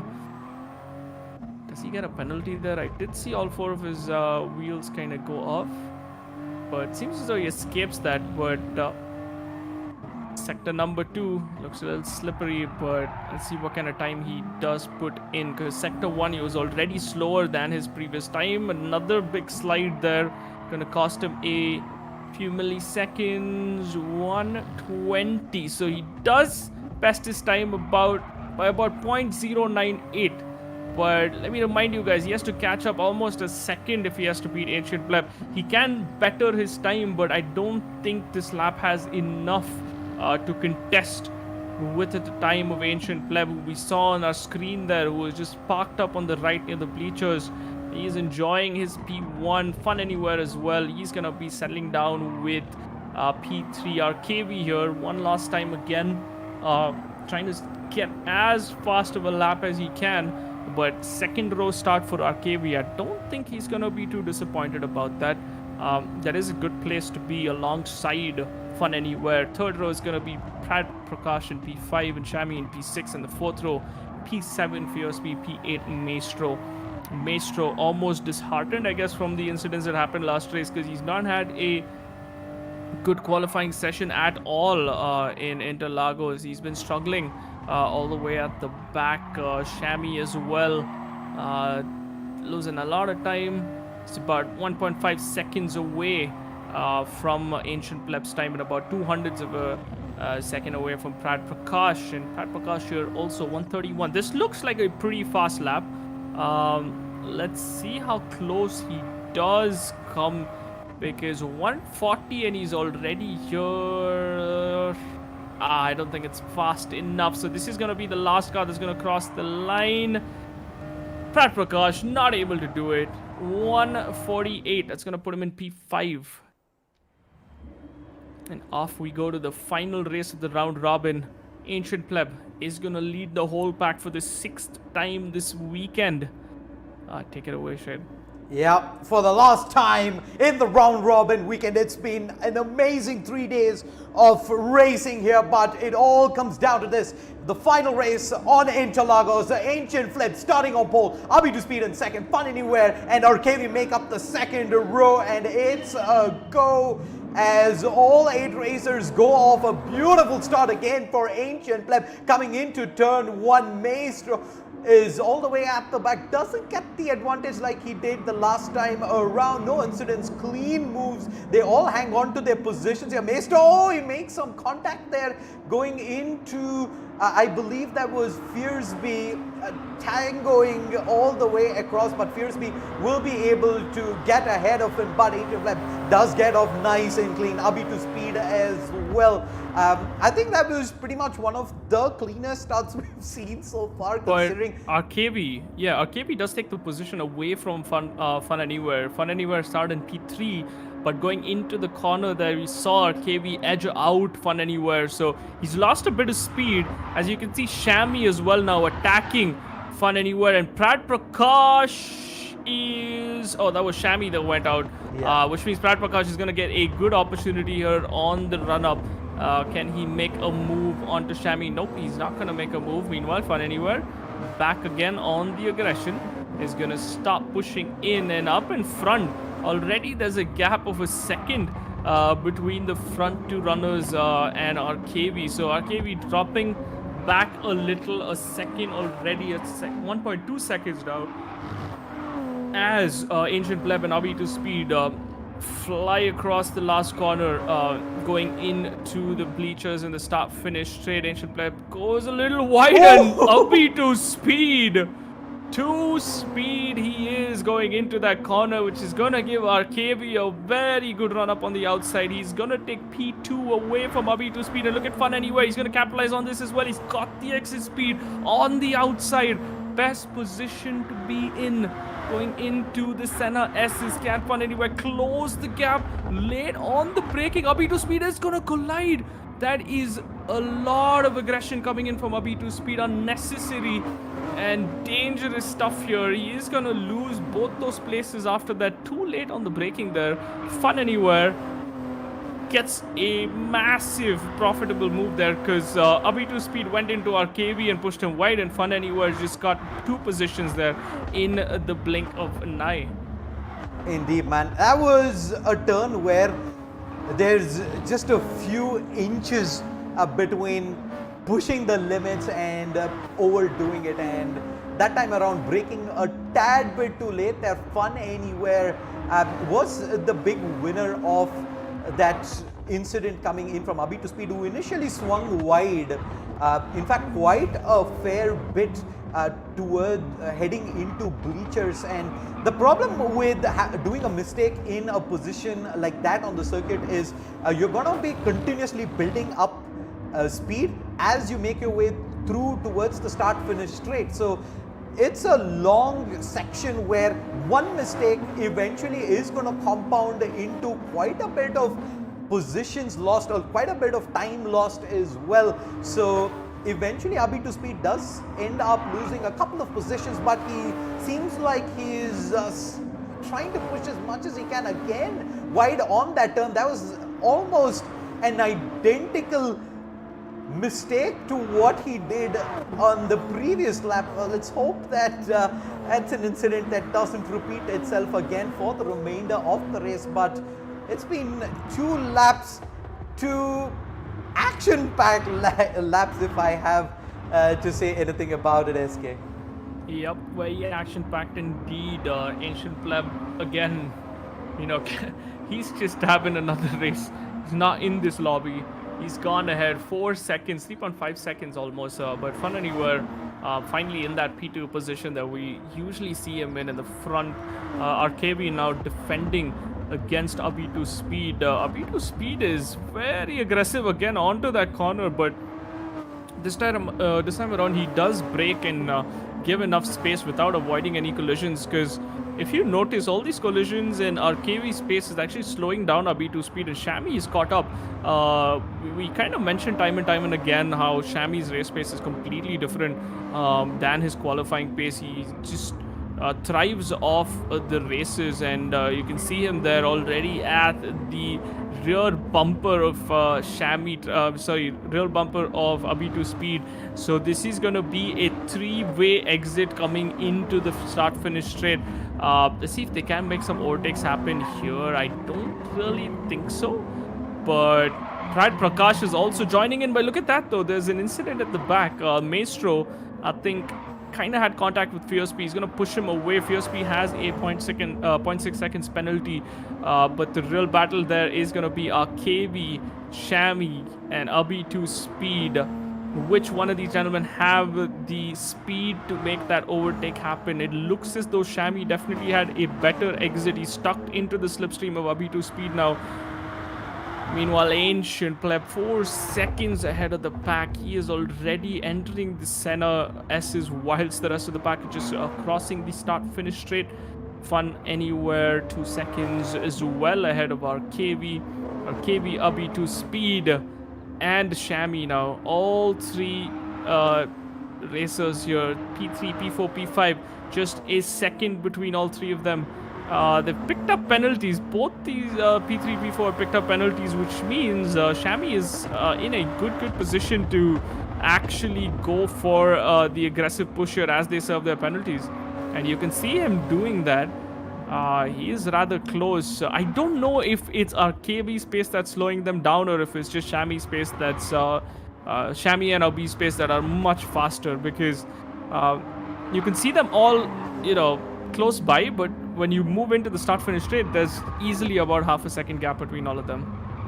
Yeah, I think Abi2 Speed, we did see him look for a couple of opportunities earlier where he did swing wide, even maybe dash down the inside in a couple of those turns during the middle sector to see if he can maybe sneak an overtaking move across. But like you said, we don't really know if it is RKV who's in fact slower and is holding up the rest of the pack there, but at least for the moment RKV, he's got a decent bit of open track ahead of him, and he's just going to be looking to ensure that he drives as fast as he can. Else Abi2 Speed, if he does make it down to about 0.2 of a second gap only, he can use that slipstream down into Senna S to try and make that move. They come in towards the start-finish line, that is the halfway point of this race here. 4 more laps to go. Will RKV be able to hold on, or will we see Abi2 Speed climb back up and maybe even challenge Fun Anywhere for that second position, SK? I think 4 laps is a little too less for Abi2 Speed to climb back to P2, because that is the position he started the race in. But yeah, he definitely has a chance here to take RKV in the next few laps. They are all very close to each other. You see Shami as well, right? He is kind of lurking there, hoping they all make, RKV and Abi make a mistake, and it can be a pretty much replica of what Fun Anywhere, the incident happened with Fun Anywhere, where Abi and RKV collided and Fun Anywhere kind of got 2 positions off that. So I think Shami kind of waiting on something like that. If he's seen both of them collide before. If they do collide again, I think Shami has a good spot to, good chance to be in P3. So he's gonna try again on the inside, but not enough speed. And you can see RKV sector 2. RKV has it down compared to Abi2 Speed and Shami. You'll see him pulling about a second off of these 2 racers in sector 2, which is gonna give him enough space as he exits into the bleachers and the final start-finish straight. If you have a gap of about 500 to 800 of a second, that's going to kind of deny the slipstream advantage that these racers get in the final straight. And that's exactly what he's doing. But I think Shami definitely is in the slipstream. Yep, Shami is in the slipstream this time around. 200ths of a second, that's the exact gap you want to be in. Is he going to break late? I don't think he's going to break late, but no collisions. So good stuff coming in from both these gentlemen here as they go in to the turn number 3. Finish the center S's. Does Shami have enough speed now? That is the real question. Nope, there is a car length distance between RB2 Speed and Shami, which means RKV is going to maintain that position. RB2 Speed is going to maintain 4th, and Shami still stuck in P5. Brilliant stuff from these 3 racers here. They've maintained positions. Just 3 more laps remaining in this round robin. This is going to be the end. This is the last race, the last chance for any of these racers to try and push as much as possible and get a better position, which will result in much better points and also help them secure that top 10 overall leaderboard, because that's what counts. The top 10 will then move on to the GR Supra GT Cup Asia India qualifier grand finals. So it is do or die for a lot of these racers. They have to push, they have to secure whatever position they can, and you can see RB2 Speed very, very aggressive this time around. He's very close to RKV moving into that last corner. This is the chance for RB2 Speed. He's got a second penalty, but he's close enough this time around. In this slipstream, he tucks himself in towards the bleachers in the start-finish straight. 200ths of a second does he have it in him? RB2 Speed already trying. He's looking for the outside edge, but he is not going to. Is he gonna break him late? I think he's gonna attempt it, but it is not enough. As you see RKV going in on the defensive. His car goes in because of the penalty, but RB2 Speed, a bit of contact there, punts RKV, cuts the corner again. He takes some more penalty. RB2 Speed is just getting so many penalties, trying to push for this position onto RKV. So Shami definitely has a very, very good shot as RB2 Speed's car slows down to serve these penalties. There we go in the corner. It's just neck and neck their pace going into sector 1, but in sector 2 RKV pulls away, and in sector 3 RB2 Speed closes that gap. Meanwhile, Shami is just patiently waiting for any sort of incident that happens between these two, so he can pounce on this and try and get a P3, a podium for himself. As I say that, Shami does slip, Shami does go wide. He's gonna lose some time. These two gentlemen, however, very, very close, 300ths of a second. He's gonna have another attempt after the horseshoe and into the palm tree corner and the back straight. That is where the overtaking opportunity lies. As we talk about the rest of the race, Ancient Pleb 7 seconds ahead, rest of the pack. He is gone. RKV actually ends up going all the way down to 5th. He's trying to make a space back up onto Shami on the inside line. He will be able to get that position back, and Shami is gonna have to fall back in line, but he is very close though, coming down the start-finish straight. He's less than 2/10ths of a second there, so he might get a decent look down the inside line. Actually, no one really hugging the pit lane there. They're more than happy to give away that inside line, but I don't think we're going to see an overtaking move there just yet. RB2 Speed though does get himself up to 3rd position. RKV settles back into 4th. Shami is up into 5th, and Maestro Prads Fearsby up in the rear of the pack, up at 8th position. But Ancient Fleb, final lap of the race here, SK, and it's been another clinical race coming from start to finish. Always at the end of the day, we've seen a couple of races where you manage to get pole, but you don't really get off to the best of starts, and if you do get into that traffic up at turn 1, things might just escalate out of control real quickly, but that wasn't really the case here. It's been pretty much flawless start to finish, and rightfully so. He's looks like he will take another victory. Of the 6 races in the round robin, this will be his 5th win overall. 6th if you count the qualifying race the last time around as well. And coming in through bleachers into the start-finish straight. Celebrations have already begun for Ancient Fleb there. P1, undisputably the best racer here in this entire round. Maybe even in the entire, easily in fact, in the entire tournament so far. Fun Anywhere, a well-deserved 2nd position. Abi2Speed hard for 3rd.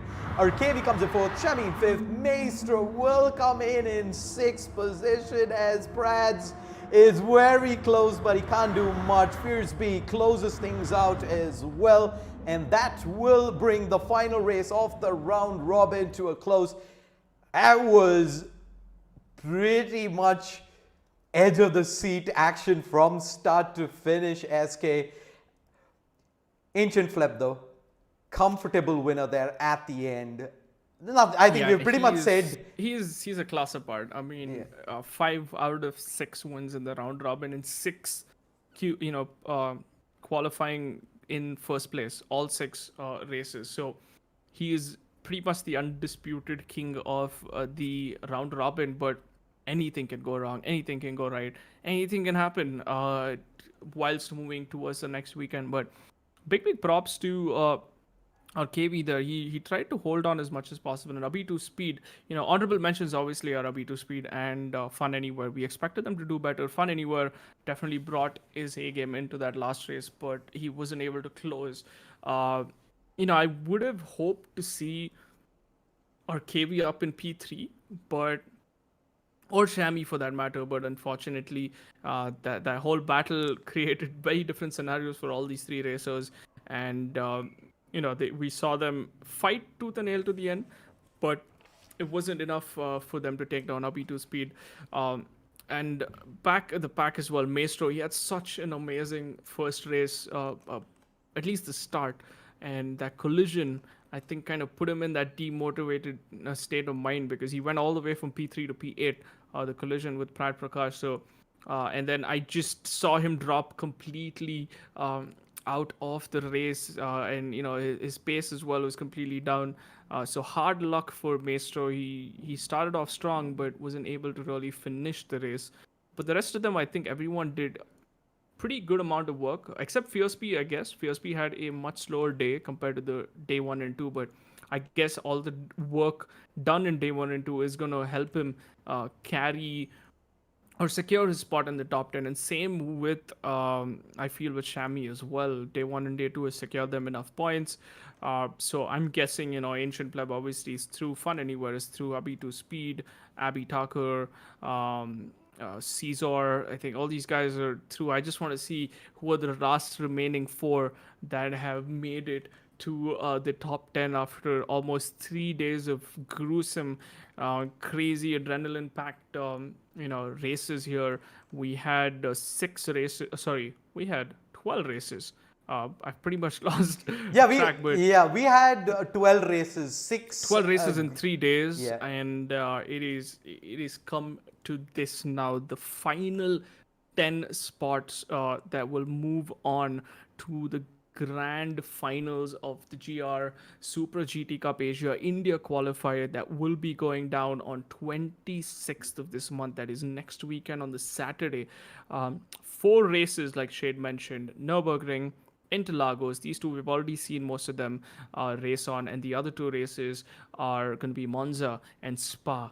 2 very, very fast races, and very capable cars and very capable racers as well that we've seen in the round robin. I've got my money on Ancient Pleb for now, but can anyone upset him is the real question. A whole week of practice and a whole week of preparation for the grand finals. if you're ready with the top 10 shade, please take it Yep. away and Before we get let us into know. the top 10 though, I'm gonna let you walk everyone through the results from today's races, as we just gave our admins a moment to get the final results in. SK, it's all yours.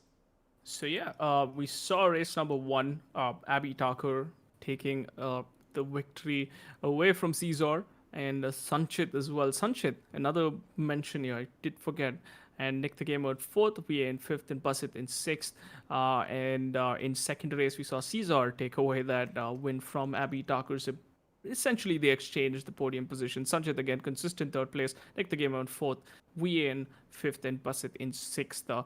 In the 3rd race, Ancient Pleb, Abhi 2 Speed, Prad Prakash, Fun Anywhere, RKV, Fierce Speed, Shami, and but with a lot of incidents, but Ancient Pleb again just taking the win. And the 4th, the race that we just witnessed on Interlagos, Ancient Pleb again qualifying 1st and taking the victory again, but Fun Anywhere this time on the podium in P2. Abhi2 Speed in P3 drops down from P2 in this previous race. Then we have our KV, Shami, Maestro, Prad Prakash, and Fierce P rounding off our top 8. So 4 very exciting races, 4 different results across the board, except for obviously Ancient Pleb, who's just, he's like, I'm good, I can win every race. But the rest of the pack, there's a lot of shuffling going around. There's a lot of good racing that we saw, a lot of incidents as well, but that is motorsports at the end of the day. This is the overall results here for day 3 of the round robin for the GR Supra GT Cup Asia India qualifier, brought to you by Toyota Gazoo Racing and Toyota Kirloskar. I mean, big opportunity for all these individuals, because this is the first time the Supra Cup has entered India, and they have a slot now to rep India essentially in the Asia qualifiers or the Asia finals against 5 other countries. So good luck and best of luck to all these participants in the top 10 that will go through to the grand finals. And I'm stoked, man. I mean, I'm gonna rest up for a week as well, because I'll have to bring in a whole lot of energy going into those races. And I'm just very excited, because what I've seen today, that anticipation of all the best guys in one or like in 4 tracks is just gonna be amazing. Well, we do have the results with us, and without further ado, let's have a look at who will be your top 10 moving into the finals. It will be Ancient Pleb, no questions there whatsoever. 5 wins, 69 points in first. Cesar comes in second, tied with Fun Anywhere and Abby Tucker. That is how tight it is at the top. SK 55 points across 3 places. Abby to Speed in 48 points up in fifth. Our KV at 37 points. Shami is in 35, Nick the Gamer on 30, Sanchit on 28, Fierce B just about edges Meister and takes 10th position on 26 points. So there you go, ladies and gentlemen. That is your top 10 moving on to the finals of the Toyota GR Supra GT Cup Asia India. I mean, it's been an amazing weekend of action, SK. We've had so much fun throughout the entirety of it. I think we've seen a lot of ups and downs for many of these racers who did make it into round 2. But I think by and large, we did get to understand who's the creme de la creme of this entire lot, who will battle it out to come top 3 and move on and take that spot in the Asia Nations Cup, and also try and challenge for that 2,25,000 prize pool that is up for grabs as well. So we're pretty much done with this weekend here, SK. Thank you so much for joining us. A big shout out to all the viewers for joining in as well, and hope you guys have enjoyed the stream. But for now, it is goodbye.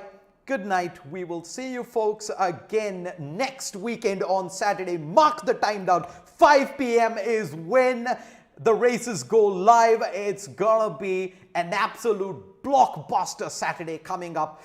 Mark your times down, set your alarm clocks. We'll see you folks then.